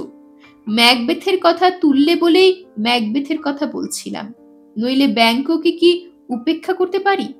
আমার তো মনে হয় ম্যাকবেথ নাটকে ব্যাংকোর মতো অত ভালো, অত বিশ্বস্ত, অত হতভাগ্য চরিত্র দুটি নেই। সাহেব আবার নরম হলো, বলতে লাগলো, একবার সেই দৃশ্যটা কল্পনা করো মিস। ম্যাকবেথ আর ব্যাংকোর নেতৃত্বে একদিকে ডানকান বাহিনী, অন্যদিকে বিদ্রোহী ম্যাকডোনাল্ড আর সোনোর নরওয়ে বাহিনী। আকাশ শুধু ঘোড়ার খুরের ধুলোয় ধুলোয় অন্ধকার। বিস্তীর্ণ প্রান্তর রক্তে রক্তাক্ত। সেই অসম্ভব যুদ্ধে জয়ী হলো ওই ম্যাকবেথটা আর সকলের প্রিয় ব্যাংকো। তারপর? জুলি বলল, তারপর ম্যাকবেথ ফের দেখা করল সেই ছাগলদারি ডাইনি বোনদের সঙ্গে। তারা মুখ টিপে হেসে ম্যাকবেথকে বললে, এবার তুমি রাজা হবে। ম্যাকবেথ অবাক হয়ে বললে, আমি রাজা হব? কি করে তা সম্ভব? আমি তো সামান্য সেনাপতি। তাছাড়া মহামান্য মহাপ্রাণ রাজা ডানকানের নিজেরই তো ছেলে আছে। ডাইনিরা তাকে মন্ত্রণা দিল, একটু বুদ্ধি খরচ করে চেষ্টা করলেই হবে বলে ডাইনিরা অদৃশ্য হয়ে গেল। সাহেব বলে উঠল, আর মনে করে দেখো, তখনই ব্যাংকো বন্ধুকে পরামর্শ দিয়েছিল, সাবধান, ডাইনিদের কথায় ভুলো না বন্ধু। কিন্তু ততক্ষণে ম্যাকবেথের মনে রাজা হবার লোভ জেগে উঠেছে। জুলি বলল, রাজা ডানকান ম্যাকবেথের উপর খুশি হয়ে তাকে অন্য একটি জায়গায়, আহা কি যেন নাম? সাহেব বলল, কডার। হ্যাঁ, কডারের অধিপতি করে দিলেন। আর সেই অকৃতজ্ঞ লোকটা গোটা স্কটল্যান্ডের রাজা হবার লোভে শেষ পর্যন্ত নিজের হাতে খুন করল রাজা ডানকানকে। তারপর? তারপর বলো, উত্তেজিত হয়ে উঠল সাহেব। তারপর কি করলো শয়তানটা? যেহেতু ব্যাংকো বলেছিল, বন্ধু, ডাইনিদের কথা শুনো না, সেই কারণে ম্যাকবেথ ভাবল ব্যাংকো বুঝি তার সৌভাগ্যে হিংসে করছে। তাই একদিন রাতে বন্ধুকে নেমন্তন্ন করে ডেকে মাঝপথে লোক লাগিয়ে খুন করে দিলে। বলতে বলতে সাহেব পাগলের মতো চেঁচিয়ে উঠল, এই অপরাধের কি কোনো ক্ষমা আছে? জুলি বলল, সে তো জনসাধারণের হাতে ক্ষমা পায়নি, সেও তো খুন হলো। সাহেব বলল, খুন হয়ে সে কি মনে করেছে 500 বছর ধরে দিব্যি নিশ্চিন্তে কবরের মধ্যে ঘুমোবে? না, তা হতে দেব না। সাহেবের এ কথায় সকলেই অবাক হয়ে গেল। এ তো বদ্ধ পাগলের মতো কথা। যে মৃত কবরের মধ্যে, যার হাড়গুলো পর্যন্ত ধুলো হয়ে গেছে, তার উপর আজ কি প্রতিশোধ নেবে? কেনই বা অতি তুচ্ছ অতি সাধারণ স্কটল্যান্ডবাসী একটা আট পাগলা সাহেব প্রতিশোধ নিতে যাবে? সে কথাটাও সাহেব ধীরে ধীরে পরিষ্কার করে দিল। একবার উঠে নিজের ঘরে গেল। তারপর সেই মস্ত পোটলা থেকে বার করে আনলো পেতলের একটি ছোট্ট ক্যাশ বাক্স। জুলি দেখল ক্যাশ বাক্সটার 2 হ্যান্ডেলে দুটো মোটা সুতো বাঁধা। অবাক হয়ে জিজ্ঞেস করলো, এরকম সুতো বাঁধা কেন? সাহেব গম্ভীরভাবে বলল, আমার পোটলার গায়ে এটা সেফটি পিন দিয়ে লাগানো থাকে। বলা তো যায় না কখন কে এটা তুলে নেয়। কি অমূল্য রতন আছে এর মধ্যে? ঠাট্টা করে বলল জুলি। সেটা দেখাবার জন্যই তো নিয়ে এলাম। বলে খুব যত্ন করে ক্যাশ বাক্সর ডালাটা খুলে তার মধ্যে থেকে একটা শক্ত কাগজের খাম বের করল। তার মধ্যে থেকে বেরুলো ঠিকুচি কুষ্টির মতো পাকানো একটা কাগজ। সাহেব গম্ভীর গলায় বলল, আজ পর্যন্ত বাইরের কাউকে আমার সত্যিকারের পরিচয় দিইনি, আজ তোমাদের কাছে তাই দেব। এই পর্যন্ত বলে সাহেব কয়েক মুহূর্ত চুপ করে রইল। তারপর ধীরে ধীরে বলল, আমি হচ্ছি গ্রেট ব্যাংকোর একমাত্র বংশধর। এই বলে সে পাকানো কাগজটা সবার সামনে খুলে দেখালো। এমন একটা অদ্ভুত কথা শোনার জন্য কেউই প্রস্তুত ছিল না। সবাই ঝুঁকে পড়ল কাগজটার ওপর। খুব ছোট ছোট জড়ানো অক্ষরে অনেকগুলো নামের তালিকা। পড়ার সাধ্য কারণ নেই। সাহেব গর্ব ভরে বললে, এরা সব আমার পূর্বপুরুষ। জুলি কিছুমাত্র ইতস্তত না করে বললে, তুমি কি বলতে চাইছো? আমি তো তার মাথা মুন্ডু কিছুই বুঝতে পারলাম না। সাহেব বললে, না বুঝতে পারার কারণ কি? আমি যে মহামান্য বীর ব্যাংকোর বংশধর তার প্রমাণ তো দেখালাম। জুলি বলল, কিন্তু সাহেব দাদা, ব্যাংকো বলে সত্যি কি কেউ ছিল? কবিরা ওই রকম কত চরিত্র কল্পনায় সৃষ্টি করে থাকেন। কখনোই না। কবিরা যা কিছু সৃষ্টি করে তার অনেকখানি সত্য। শেক্সপিয়ারের অন্য নাটকগুলোর মধ্যে Richard the second, Julius Caesar, King Lear, King John, এরা কি সত্যি সত্যি ছিলেন না? কাজেই প্লিজ বাজে তর্ক করো না। আমি যে ব্যাংকোর বংশধর তা বিশ্বাস করতে চাও করো, না হলে করো না, তাতে আমার কিছু আসে যায় না। বলে রাগে গোজ হয়ে বসে রইল। সুধীনবাবু বললেন, বেশ, আমরা মানলাম তুমি সেই ব্যাংকোরই বংশধর, কিন্তু তুমি যে বললে এতকাল পর ম্যাকবেথের ওপর প্রতিশোধ নেবে, কি করে তা সম্ভব? অভিজিৎ এতক্ষণ মুখ টিপে হাসতে হাসতে সাহেবের পাগলামির কথা শুনছিল। এবার বলল, তুমি কি মনে করো সাহেব, ম্যাকবেথের মৃতদেহ স্কটল্যান্ডে সমাধি না দিয়ে 7 সমুদ্র 13 নদী পেরিয়ে আসামে সমাধি দিতে এসেছিল? ও নো নো মাই ডিয়ার, আমি ম্যাকবেথের ডেড বডির কথা তো বলিনি। তাহলে ওই বাড়িতে কি আছে? কি জন্য ওখানে যেতে চাইছো? কোনো গুপ্তধন? আই হেট মানি। ধন দৌলতকে আমি ঘৃণা করি। দেখবে আমার কত টাকা। বলে সাহেব তার লম্বা কোটের, যে কোটটা সে কখনো ছাড়ে না, সেই কোটের পকেটে হাত ঢুকাচ্ছিল। অভিজিৎ বলল, থাক, দেখাবার দরকার নেই। আমরা জানি তোমার অনেক টাকা। তুমি শুধু বলো ওই বাড়িতে কি আছে। সাহেব এদিক থেকে ওদিক বার দুই মাথা নেড়ে বলল, সে কথা আমি কিছুতেই বলবো না। এইটুকু শুধু বলতে পারি, ওই বাড়ির মধ্যে সুরক্ষিতভাবে যে জিনিসটা আছে তার খোঁজে 500 বছর ধরে কত দেশের কত মানুষ পাগলের মতো ঘুরে বেরিয়েছে। কেউ তার ট্রেস পায়নি, পেয়েছি শুধু আমি। এই এই দেখো সেই সব পুরনো পুঁথি।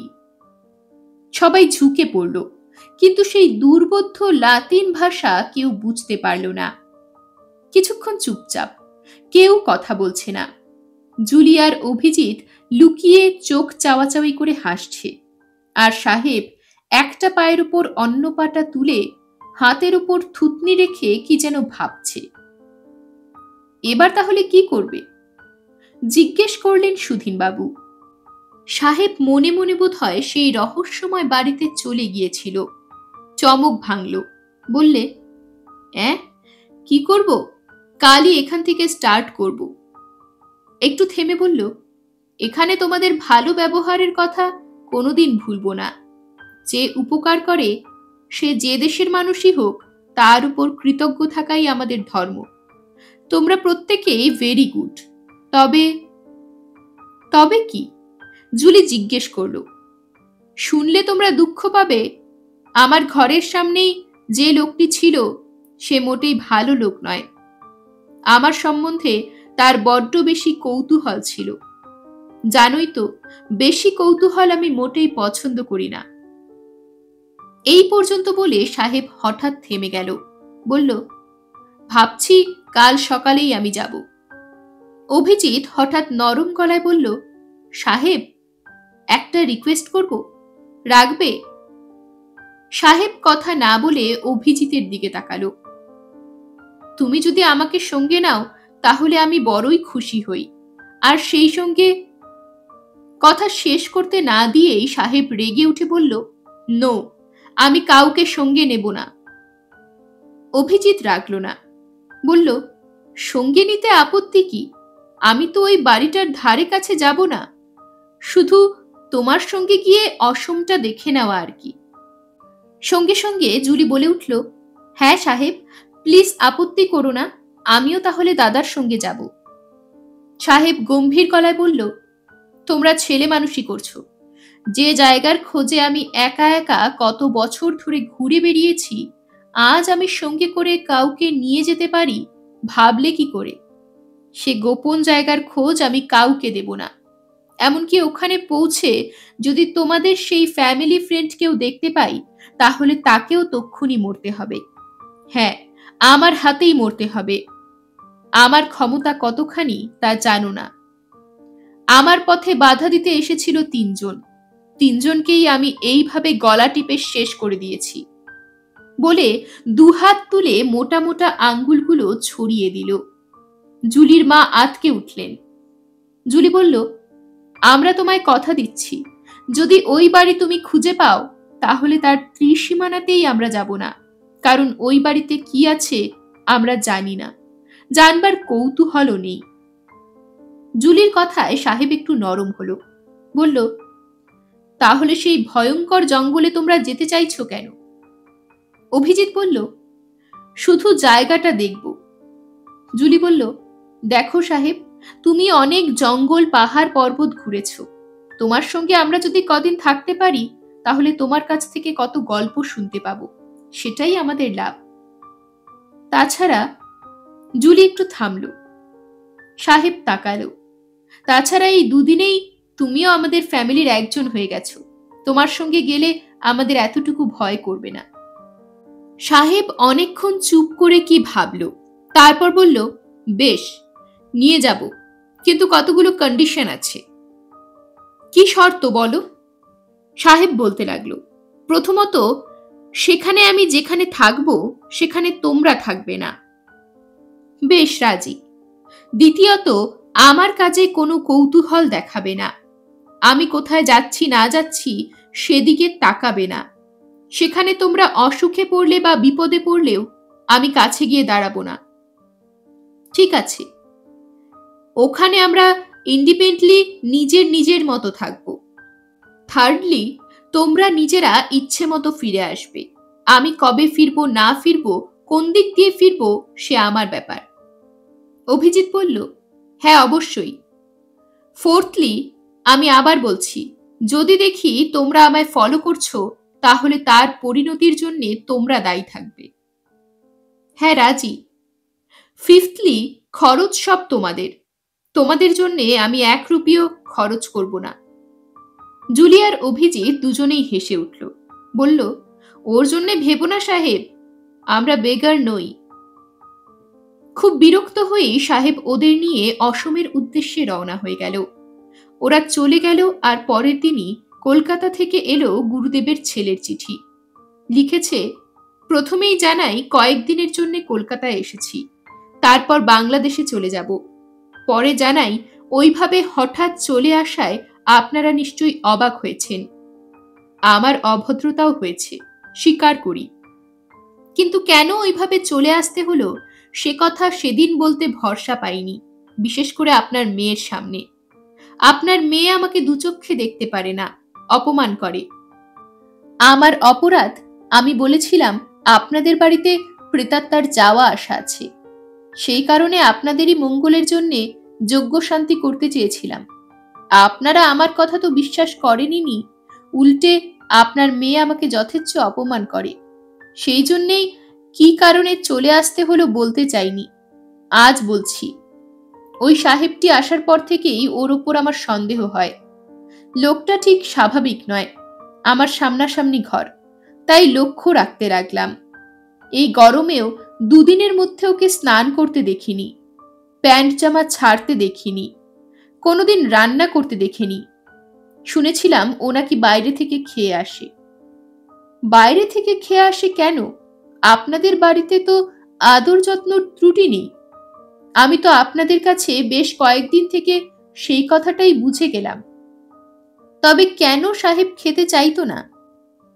সেদিন রাত তখন 11টা হবে। সাহেবের ঘরে খুটখাট শব্দ হচ্ছিল। ভাবলাম এত রাতে সাহেব কি করছে দেখি তো। উকি মেরে দেখলাম সাহেবের ঘরের দরজা ঠেসানো। অন্যদিন ঘরে ঢুকেই খিল দিয়ে দেয়, আজ বোধহয় খিল দিতে ভুলে গেছে।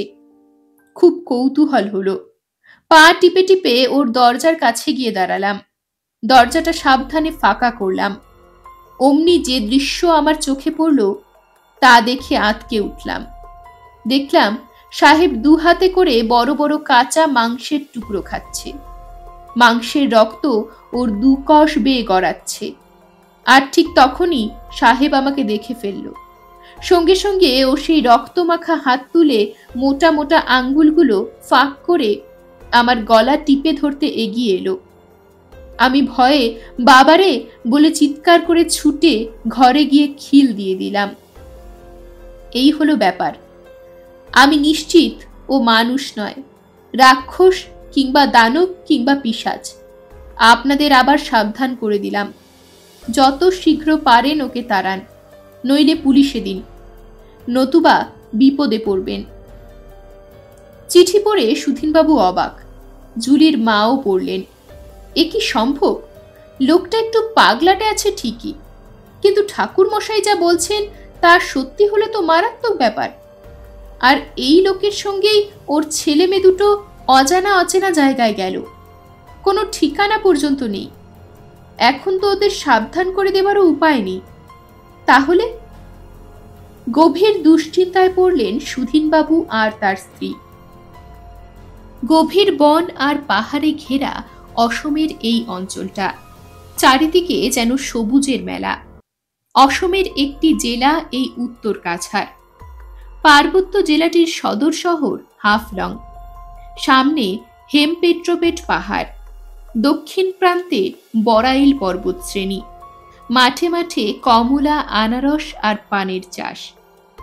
100 বছরেরও আগে এইসব জনবসতিহীন দুর্ভেদ্য জঙ্গলে বড় বড় মশা, জোক, বিষধর সাপ, হিংস্র দাতাল শুয়োর, চিতা আর বুনো হাতির পালের সঙ্গে লড়াই করে জীবনের বড় রকমের ঝুঁকি নিয়ে কিছু সাহেব সুদূর ইংল্যান্ড থেকে এখানে এসেছিল চা বাগান করতে। তাদের সে প্রচেষ্টা সফল হয়েছে। অসমের চা বাগানে চায়ের নাম আজ ভারতের বাইরেও ছড়িয়ে পড়েছে। ট্রেন, বাস কখনো দুর্গম জঙ্গলের মধ্য দিয়ে বিষাক্ত সাপ আর রক্তচোষা জোকের হাত থেকে বাঁচতে বাঁচতে ওরা এক জায়গায় এসে দাঁড়ালো। জায়গাটার নাম বোধহয় দামছাড়া। দুর্গম জঙ্গলে ঢাকা এই দামছাড়া গ্রাম। সারা পথে সাহেব দূরে দূরে ছিল। ট্রেনে ছিল অন্য কম্পার্টমেন্টে, একটি কথাও বলেনি। অস্বাভাবিক গম্ভীর হয়েছিল, এমন ভাব যেন এদের চেনেই না। তার জন্যে জুরিরা কিছু মনে করেনি। তারা ছিল নতুন জায়গা দেখার আনন্দে বিভোর হয়ে। এইবার তারা তিনজনে এসে দাঁড়ালো একটা ছোট টিলার উপরে। এতক্ষণে সাহেব কাঁধ থেকে পোটলাটা নামিয়ে রেখে কথা বলল, এখান থেকেই আমরা আলাদা হয়ে যাব। কিন্তু আমরা থাকবো কোথায়? সাহেব বলল, সেটা তোমরাই ঠিক করবে। তোমরা কোথায় থাকবে তার ব্যবস্থা করা আমার কথা নয়। তবু আমি তোমাদের হেল্প করছি। সোজা চলে যাও কিছু দূর। আমি শিলচরে নেমে জেনে নিয়েছি, বেশ কিছু দূরে লারসিঙ্গার চা বাগান, সেখানে একটা বাংলো আছে। সেখানেই থাকার ব্যবস্থা করে নাও। আর তুমি? সাহেব মুখ কঠিন করে বলল, শর্ত মেনে চলো, নইলে আমার হাতেই বিপদে পড়বে। অভিজিৎ বলল, সরি সাহেব, তুমি যেখানে খুশি যাও, আর কোনো কথা জিজ্ঞেস করব না। সাহেব তখনই টিলা থেকে নেমে চলে যাচ্ছিল। জুলি ব্যস্ত হয়ে ডাকল, সাহেব। সাহেব ঘাড় বেঁকিয়ে তাকালো, তোমার পোটলাটা ফেলে যাচ্ছ। ওটার আর দরকার নেই। জুলি অবাক হয়ে বলল, সে কি, এতেই যে তোমার সব আছে। সাহেব এবার পায়ে পায়ে এগিয়ে এলো এদের কাছে, বলল, হ্যাঁ, এতে আমার অনেক কিছু আছে, কিন্তু আর তার দরকার নেই। আমি ঠিক জায়গায় পৌঁছে গেছি, শুধু সেই বাড়িটা খুঁজে বার করা বাকি। সে বাড়িতে ঢুকে গেলে কোনো বাড়তি বোঝা নিয়ে থাকা যাবে না। সাহেবের সব কথাই বরাবর অদ্ভুত। এ কথাটা শুনেও তারা অবাক হয়ে গেল। সাহেব তার বড় হলদে বিশ্রী দাঁতগুলো বের করল, বোধহয় হাসবার চেষ্টা করল। তোমরা কিছু জানতে চেয়েছিলে, তা আগে বলিনি, এখন বলতে পারি। কারণ এই মুহূর্তে নির্জন এই টিলার চারিদিকে জনমানবের চিহ্ন নেই। তোমাদের সঙ্গে আমার আর দেখাও হবে না।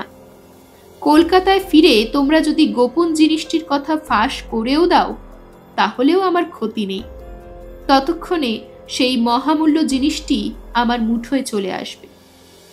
কি সেই মহামূল্য জিনিসটি বলবে কি? জিজ্ঞেস করল অভিজিৎ। শয়তান ম্যাকবেথের মন্ত্রপুত তরোয়াল। ম্যাকবেথের তরোয়াল? সে তো কবেকার কাহিনী। যদি ম্যাকবেথ নামে সত্যি কেউ থেকেও থাকে, তাহলে তার তরোয়াল এতদিন পর। হ্যাঁ, সম্ভব। ভুলে যেও না, এটা ছিল ডাইনিদের মন্ত্রপুত তরোয়াল। ওই তরোয়াল যার মুঠোয় থাকবে, পৃথিবীতে কোনো শক্তি তাকে মারতে পারবে না। সে তরোয়াল কোনোদিনই নষ্ট হবে না। জুলি জিজ্ঞেস করল, তাহলে জনতার হাতে ম্যাকবেথ মরল কি করে? সাহেব বলল, তার আগে তার তরোয়ালটা চুরি করে অন্য তরোয়াল রাখা হয়েছিল। নিরুপায় শয়তানটা নিজের তরোয়াল না পেয়ে বাধ্য হয়ে অন্য তরোয়াল নিয়ে লড়াই করেছিল, তাই তাকে খুব সহজেই মরতে হয়েছিল।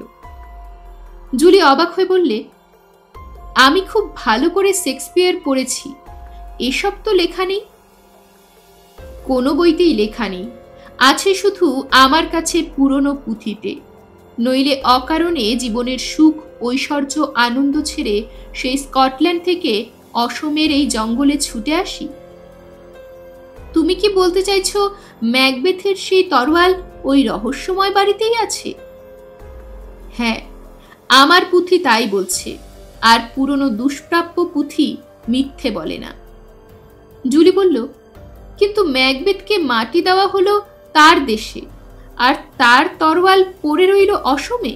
এ তো অবাক কাণ্ড। সাহেব বলল, অবাক হওয়ার কিছু নেই। ম্যাকবেথের তরোয়াল আগেই সরিয়ে নেওয়া হয়েছিল, তারপর তা একজনের হাত থেকে অন্যজনের হাতে হাতে ঘোরে। সে তরোয়াল যোগ্য লোক ছাড়া যার হাতেই যায়, তার সর্বনাশ হয়। শেষ পর্যন্ত তোমাদের এই ভারতবর্ষের কোনো সাধুই একজন পাদ্রীকে বলে দেয়, এই তরোয়ালের হাত থেকে বাঁচতে হলে কোথাও গোপনে লুকিয়ে রাখো। অভিজিৎ বলল, কেন? তরোয়ালটা ভেঙে ফেলে দিলেই হতো।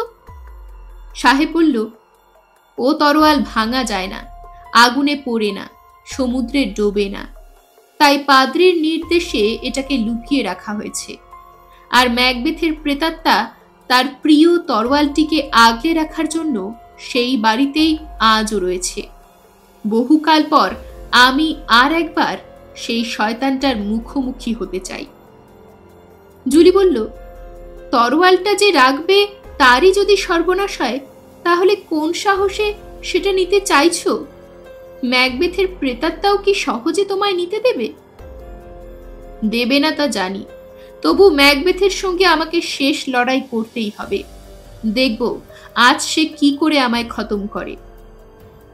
পথের মাঝে অন্ধকারে একলা পেয়ে অতর্কিতে আক্রমণ করা এক কথা, আর মুখোমুখি লড়াই করা অন্য কথা। এই কথা শুনে জুলি চমকে উঠল। বলে কি লোকটা? অন্ধকারে একলা পেয়ে কাকে খুন করিয়েছিল ম্যাকবেথ? সে তো আর এক মহাযোদ্ধা রাজা ডানকানের সেনাপতি ম্যাকবেথেরই একান্ত বন্ধু ব্যাংককে। মুখে বলল, তুমি কার কথা বলছো সাহেব? বইয়েতে পড়েছি ম্যাকবেথ তো ওইভাবে মেরেছিল তার বন্ধু ব্যাংককে। হ্যাঁ, সেই ব্যাংককেই আজ প্রতিশোধ নেবার জন্যে এত দূর ছুটে আসতে হয়েছে মানুষের রূপ ধরে। যদি ম্যাকবেথের দেখা পাওয়া যায় ভালো, লড়াই হবে। যদি দেখা না হয়, তার তরোয়ালটা নিয়ে আসব। এইভাবেই প্রতিশোধ। বলতে বলতে হঠাৎ সাহেবের সর্বাঙ্গ থরথর করে কেঁপে উঠল। তারপর সে যেন কেমন অস্পষ্ট থেকে অস্পষ্টতর হয়ে গেল। তারপর টিলা থেকে নেমে সামনের গভীর জঙ্গলে মিশে গেল। স্তম্ভিত জুলি কাপা কাপা গলায় বলল, কি দেখলাম রে দাদা? সচক্ষে তো দেখলাম। অভিজিৎ বললে, এখানে আর এক মুহূর্ত নয়, সন্ধে হয়ে আসছে, তার আগেই বাংলোটা খুঁজে বার করতে হবে। ব্যাপারটা তাহলে কি হলো? বাংলোর একটা ঘরে বসে জিজ্ঞেস করল জুলি। ঠিক বুঝতে পারলাম না, কেমন ভয়ে ভয়ে উত্তর দিল অভিজিৎ। এই কদিন যে সাহেবটার সঙ্গে এত মিশলাম, এত কথা বললাম, সে তাহলে মানুষই নয়? অভিজিৎ বলল, তাই তো দেখলাম, কিন্তু এও কি বিশ্বাস করতে হবে? বিশ্বাস করতে হবে একটা জলজান্ত ভূতের সঙ্গে গোয়ালপাড়ায় বাস করেছি, তারই সঙ্গে অজানা অচেনা অসমের এই জঙ্গলে বেড়াতে এসেছি। শুধু ভূতই নয় দাদা, বলে গেল সে নাকি নিজেই ব্যাংক, অথচ এর আগে আমাদের বুঝিয়েছে সে ব্যাংকর বংশধর। যাই হোক, এই অসম্ভব ঘটনা জীবনে কোনোদিন ভুলব না। আসল অসমের চায়ের লিকার থেকে চমৎকার গন্ধ বেরোচ্ছিল। পেয়ালায় শেষ চুমুক দিয়ে অভিজিৎ বলল, আর এখানে থেকে কি লাভ? চল কালই আমরা বাড়ি ফিরে যাই। জুরি বলল, বারে, এত খরচ করে এখানে এলাম, কিছু না দেখেই ফিরে যাব? এখানে আসার উৎসাহ তোরই তো বেশি ছিল। তা ছিল, কিন্তু সাহেবের ঘটনা দেখার পরই মনটা কিরকম হয়ে গেছে। মনে হচ্ছে এখানে আর না থাকাই ভালো। দাদা, তুই একজন ইয়ং সাংবাদিক, খবর খোঁজার জন্য কোথায় না যেতে হয় তোকে। অ্যাডভেঞ্চার করতে ভালোবাসিস, তুই কি না ভয় পেয়ে কালই ফিরে যেতে চাইছিস? আমি তো তোর পাশে দাঁড়িয়ে ওই দৃশ্য দেখলাম, কই আমার তো ভয় করছে না। আমি ঠিক করে ফেলেছি, টাকা পয়সা খরচ করে যখন এত দূর এসেছি, দুদিন ঘুরে বেরিয়ে তবে ফিরব। চাটা কি ফার্স্ট ক্লাস। দাঁড়া, বাবুর্চি রাতে কি খাওয়াবে খোঁজ নিয়ে আসি। বাংলোটা এমনিতে ভালোই, তবে বড় নিরিবিলি। বাংলোর মাঝখান দিয়ে চওড়া সিঁড়ি উঠে গেছে দোতলার বারান্দা পর্যন্ত। বারান্দার এক পাশ ঘেঁষে সার সার রুম, বেশিরভাগ ঘরই ফাঁকা। নিচে ছোট ঘরে থাকে বয়, বাবুর্চি, কেয়ারটেকাররা। বাড়ির তিন দিকে গা ছমছম করা ঘন জঙ্গল, দূরে পাহাড়ের হাতছানি।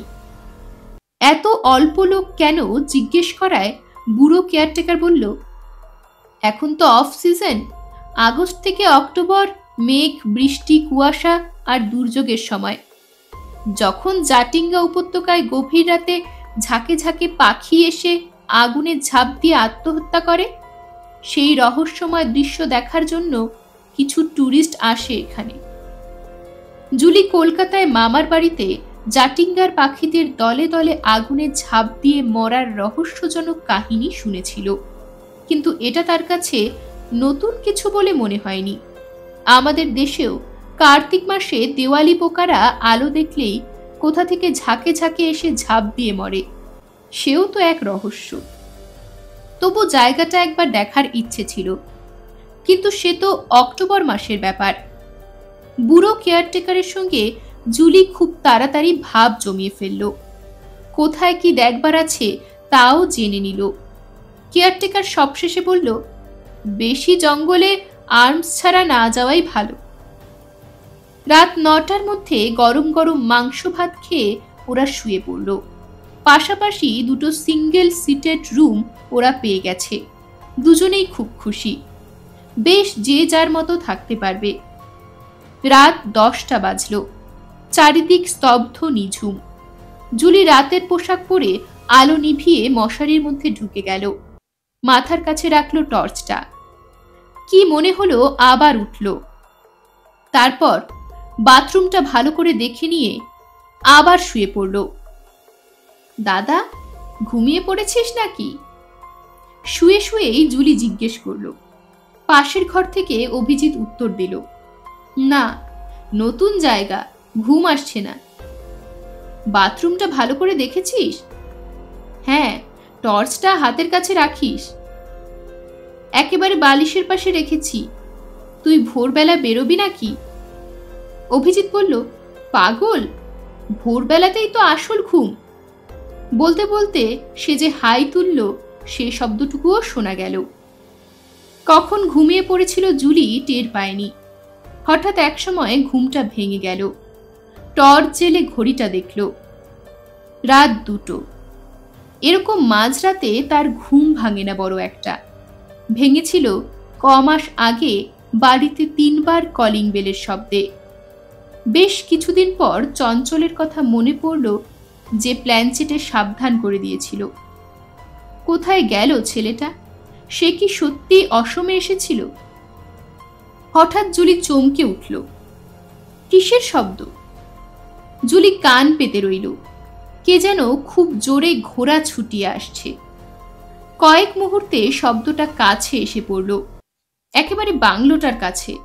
তারপর শব্দটা এগিয়ে গেল গভীর জঙ্গলের দিকে, ক্রমে মিলিয়ে গেল। অবাক হলো জুলি। এত রাতে ঘোড়ায় চড়ে কে ঘুরে বেড়াচ্ছে জঙ্গলের মধ্যে? শব্দটা আর শোনা গেল না। জুলি আবার ঘুমিয়ে পড়ল। সকালে চা খেতে খেতে অভিজিৎকে জিজ্ঞেস করল, কাল রাতে কোনো শব্দ শুনেছিলি? অভিজিৎ জেলি মাখানো টোস্টে কামড় দিয়ে নিশ্চিন্ত মনে বলল, না, এক ঘুমে রাত কাবার। তবে কি তারই শোনার ভুল? পরে দুপুরবেলা কেয়ারটেকারকে জিজ্ঞেস করল, কাল রাতে ঘোড়ায় চড়ে এদিকে কে এসেছিল? কেয়ারটেকার তখনই তার উত্তর দিল না। কয়েক মুহূর্ত জুলির মুখের দিকে তাকিয়ে রইল। তারপর শুধু বলল, ও কিছু না।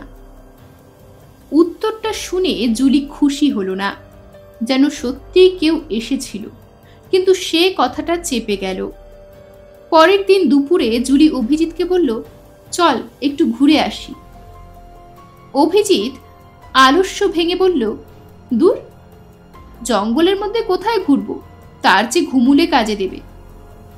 অভিজিতের কথায় জুলি অবাক হলো। এখানে এসে পর্যন্ত দাদার যেন কেমন পরিবর্তন হয়েছে। জায়গাটা তার যেন মোটেই ভালো লাগছে না। শেষে জুলি একাই বেরিয়ে পড়ল। বেলা 1:30।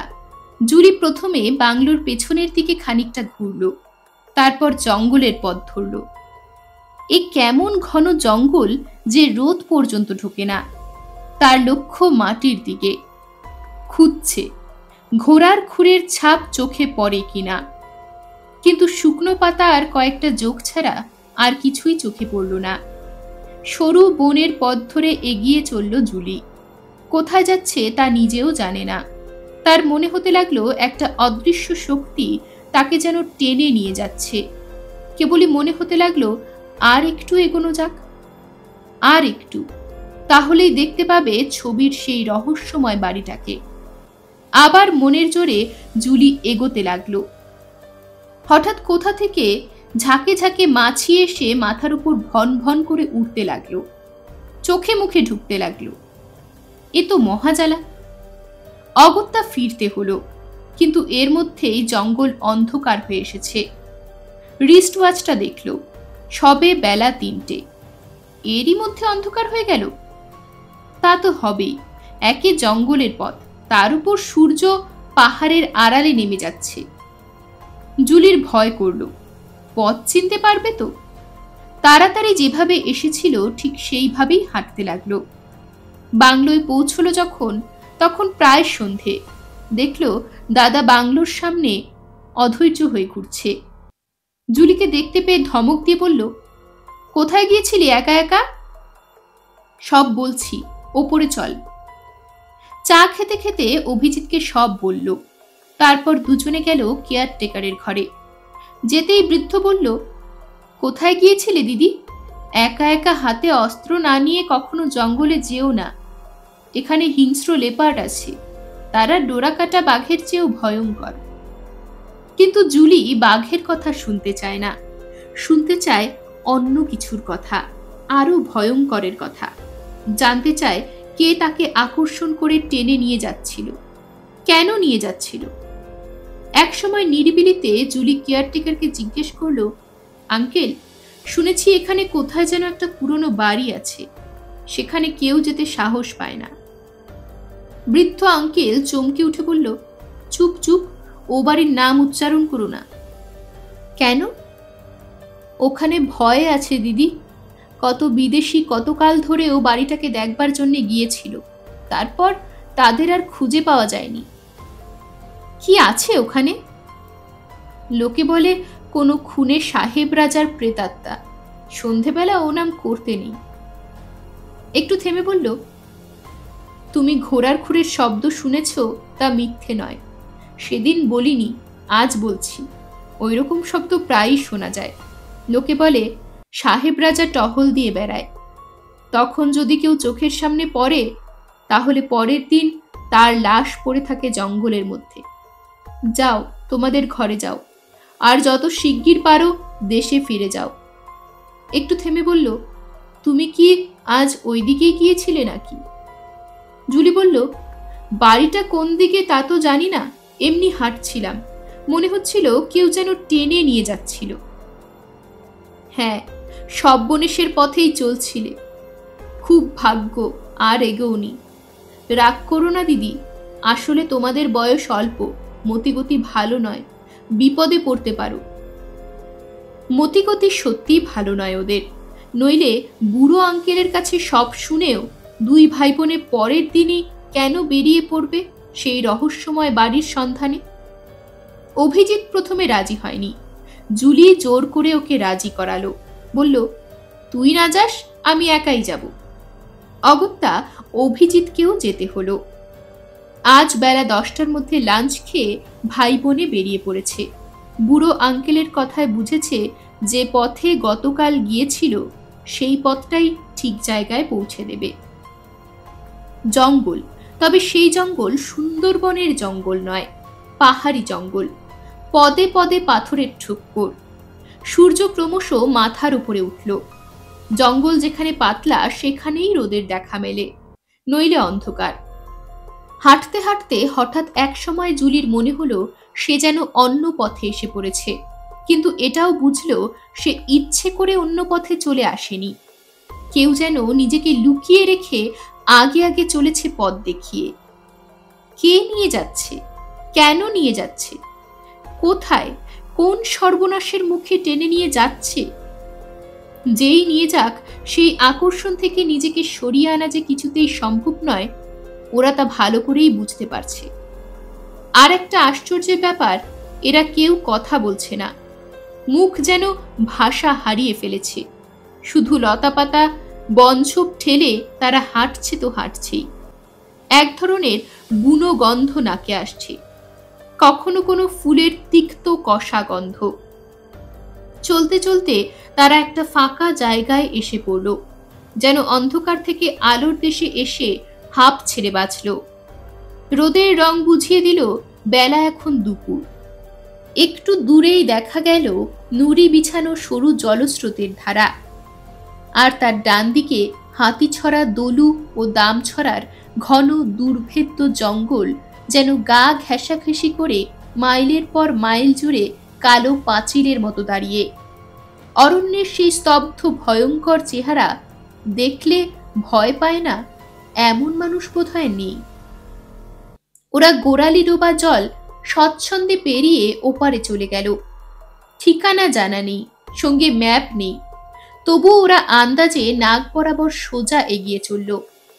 আবার শুরু হলো বন। তবে এ বন ওপাশের বনগুলোর মতো তেমন গভীর নয়।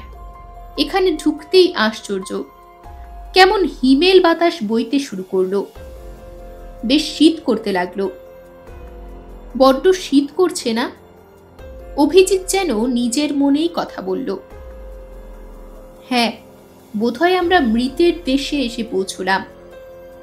ওই দিকটা তাকিয়ে দেখ। জুলি দেখল বাঁ দিকে পাহাড়ের একটা খাঁজ কাটা অংশ যেন খাড়ার মতো ঝুলছে, আর তার পেছনে ঘন কুয়াশা, অথচ এখানে কুয়াশার চিহ্ন মাত্র নেই। আর একটু জোরে হাঁট বোন, আমরা বোধহয় এসে পড়েছি। জুলি বলল, আমার পা দুটো অবশ হয়ে যাচ্ছে। তা হোক, এত দূর এসেছি যখন, তখন শেষ না দেখে যাব না। অভিজিৎ যেন হঠাৎ প্রচন্ড শক্তির অধিকারী হয়ে উঠেছে। জুলিও জোরে হাঁটবার যথাসাধ্য চেষ্টা করতে লাগলো।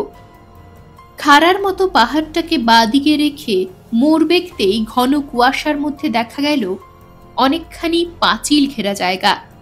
নামেই পাঁচিল, আসলে জীর্ণ ভাঙা কতগুলো ইট পরপর সাজানো।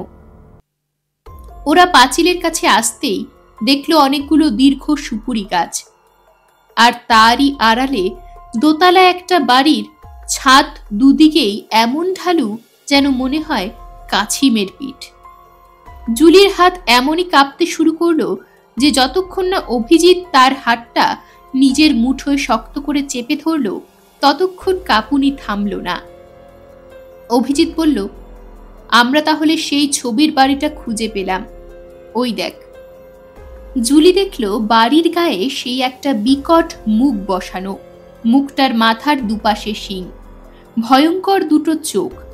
যেদিক দিয়ে দেখো না কেন মনে হবে তারই দিকে তাকিয়ে আছে। বিকট হায়ের মধ্যে বড় বড় বাঁকানো দাঁত। দাদা, ফিরে চল, অনেক পথ হাঁটতে হবে। অভিজিৎ বলল, এত দূর এলাম, ভেতরটা দেখব না? বাড়িটা তো দেখা হলো, কিন্তু ম্যাকবেথের তরোয়াল দেখব না? দেখব না দোতলায় কে থাকে? দাদা, ভেতরে ঢোকা মানেই মৃত্যু। একবার মা বাবার কথা মনে করে দেখ। সে কথার উত্তর না দিয়ে অভিজিৎ বলল, ওই দিকে তাকা, ওই দেখ জানলার দুপাট খোলা, হুবহু সেই ছবিটা, চলে আয়। অভিজিৎ বোনের হাত ধরে ভাঙা পাঁচিলের এক পাশ দিয়ে বাড়িটার সিঁড়ির সামনে এসে দাঁড়ালো। চওড়া সিঁড়ি, সিমেন্ট বালির চিহ্ন মাত্র নেই, তবু ওরা ৮ ধাপ সিঁড়ি পার হয়ে বন্ধ দরজার সামনে পা রাখল। দরজাটা ঠেলবো? ফিসফিস করে জিজ্ঞেস করলো অভিজিৎ। উত্তর না দিয়ে যেন মরিয়া হয়ে জুলি নিজেই দরজাটা ঠেলে দিল। সঙ্গে সঙ্গে একটা উৎকট শব্দ করে বিরাট দরজাটা খুলে গেল। দুজনেই অবাক হলো। দরজাটা শুধু ভেজানোই থাকে নাকি? এক পা করে তারা ভেতরে ঢুকলো। কনকনে মেঝে, এত ঠান্ডা যে পা রাখা যায় না। বিরাট হলঘর, কিন্তু বসার কোনো ব্যবস্থা নেই। জায়গাটা অবশ্য বসার জন্যে নয়, দেয়ালে টাঙানো নয়, ছাদ থেকে ঝুলছে বিরাট বিরাট জন্তুর কঙ্কাল। কোথাও বাঘের মাথা, কোথাও মোষের বিরাট মাথা। কবে থেকে ঝুলছে কে জানে, কিন্তু দেখলে মনে হয় যেন সেগুলোকে সদ্য বধ করে মুন্ডুগুলো ঝুলিয়ে রাখা হয়েছে। অনেকগুলো দরজা, দোতলায় ওঠার একটা বাঁকানো সিঁড়ি, কিন্তু জনপ্রাণীর সাড়া নেই। ওরা কিছুক্ষণ এ দরজা ও দরজায় উকি মেরে দেখল। তারপর অভিজিৎ চেঁচিয়ে বলল, কেউ আছেন? অভিজিতের গলার স্বর নিস্তব্ধ ঘরে প্রতিধ্বনি হয়ে ফিরে এলো, কেউ নেই দাদা, চল ফিরে যাই। দোতলায় কেউ আছেই, দাঁড়া আর একবার ডাকি বলে অভিজিৎ ফের ডাকল, কেউ আছেন? উত্তর নেই। কিন্তু থপ করে একটা মোটা টিকটিকি কোথা থেকে মেঝেতে পড়েই ওদের দিকে তেড়ে এলো। অভিজিৎ জুলির হাত ধরে টান দিয়ে এক লাফে সরে দাঁড়ালো। টিকটিকিটা সিঁড়ির পাশ দিয়ে কোথায় অদৃশ্য হয়ে গেল। টিকটিকি আবার মানুষকে তাড়া করে, আর অত মোটা? চল ওপরে যাই। আমার যেতে ইচ্ছে করছে না দাদা। বাহ, এত দূর এসে দোতলাটা দেখে যাব না? দেখব না সত্যি ম্যাকবেথের তরোয়ালটা আছে কিনা, কিংবা স্বয়ং ম্যাকবেথের আত্মা সেটা পাহারা দিতে আসে কিনা। সাবধানে, আমার পিছু পিছু আয়। এক ধাপ করে ওরা উঠতে লাগলো। সিঁড়িটা বাঁ দিকে বেঁকে গেছে, বহু পুরনো আমলের নরবরে সিঁড়ি। আর কধাপ উঠতেই ওরা দোতলায় এসে পৌঁছল। এটাও নিচের মতোই হলঘর, উপরেও অনেকগুলো ঘর। ওরা সামনের দিকে এগোচ্ছিল, হঠাৎ দুজনেই কান খাড়া করল। সিঁড়ি দিয়ে ধীরে ধীরে কেউ যেন উঠে আসছে, খস খস করে। কে আসছে? কোথা থেকে আসছে? কেনই বা আসছে? যেই আসুক, ওই পায়ের শব্দ যে কোনো মানুষের নয় সে বিষয়ে কোনো সন্দেহ নেই। কিন্তু সেসব চিন্তার আগে দরকার কোথাও লুকোনো। কোথায় লুকোনো যাবে? সিঁড়ি দিয়ে নামা যাবে না, কারণ ওই সিঁড়ি দিয়েই কেউ উঠে আসছে। হঠাৎ লক্ষ্য পড়ল ওদিকে আর একটা সিঁড়ি রয়েছে। তাড়াতাড়ি ওই দিকে ছুটে গেল তারা। সিঁড়ি দিয়ে নামতে লাগলো, কিন্তু সিঁড়িটা মাঝপথেই একটা ঘরের সামনে শেষ হয়ে গেছে। আর পালাবার জায়গা নেই। ওদিকে সেই খসখস শব্দ আসছে তো আসছেই। উপায় নেই দেখে সামনের দরজায় জোরে ধাক্কা দিল অভিজিৎ। দরজা খুলে গেল। জোরে ধাক্কা দেওয়ায় দুজনেই ছিটকে ভেতরে পড়ে গেল। কোনো রকমে উঠে দাঁড়াতেই যে দৃশ্য চোখে পড়ল তাতে তারা আঁতকে উঠল। পরপর ঝুলছে কঙ্কাল, কোনোটারই মাথা নেই। পশ্চিম দিকের একটা ঘুলঘুলি দিয়ে এক ফালি পরন্ত বেলার রোদ এসে পড়েছে একটা কঙ্কালের উপর। তাতেই দেখা গেল ঠিক ঠিক করছে পোকা কঙ্কালটার গায়ে। আরো আশ্চর্যের ব্যাপার, এই ঘরে এক ফোঁটা বাতাস নেই, কিন্তু কঙ্কালগুলো দুলছে। কঙ্কালগুলো কি প্রথম থেকেই দুলছিল, না এদের দেখে দুলতে লাগলো? ঘটনার আকস্মিকতা একটু সামলে নিতে না নিতেই আবার একটা ভয়ঙ্কর দৃশ্য। দেওয়ালে ম্লান অক্ষরে বড় বড় ইংরেজি হরফে লেখা স্লটার হাউস, যার বাংলা হলো কসাইখানা। লাল হরফে লেখা, কিন্তু অক্ষর বেয়ে গড়িয়ে পড়ছে, ও কি লাল কালি? না। উফ মাগো, এ তো রক্ত! আর্তনাদ করে উঠল জুলি। পালিয়ে চল দাদা, পালিয়ে চল। দুজনে পালাবার জন্যে পিছু ফিরতেই থমকে গেল। আপাতমস্তক সাদা চাদরে ঢাকা একটা থুরথুরে বুড়ো, যার পিঠটা কুঁজো হয়ে গেছে বয়সের ভারে। পাকা ধবধবে দাড়ি লুটোচ্ছে মাটিতে, কুতকুতে সবুজ চোখে যার সাপের দৃষ্টি। একটা লাঠি হাতে করে দাঁড়িয়ে আছে দরজা আগলে। কে এই বুড়ো? শতাব্দীর পর শতাব্দী ধরে এই কি বাস করে আসছে এই বাড়ির দোতলার ঘরে? এই কি 500 বছর আগের মৃত ম্যাকবেথ, যার মোকাবিলা করতে চেয়েছিল সাহেব? সাহেব কি এখানে পৌঁছতে পেরেছে?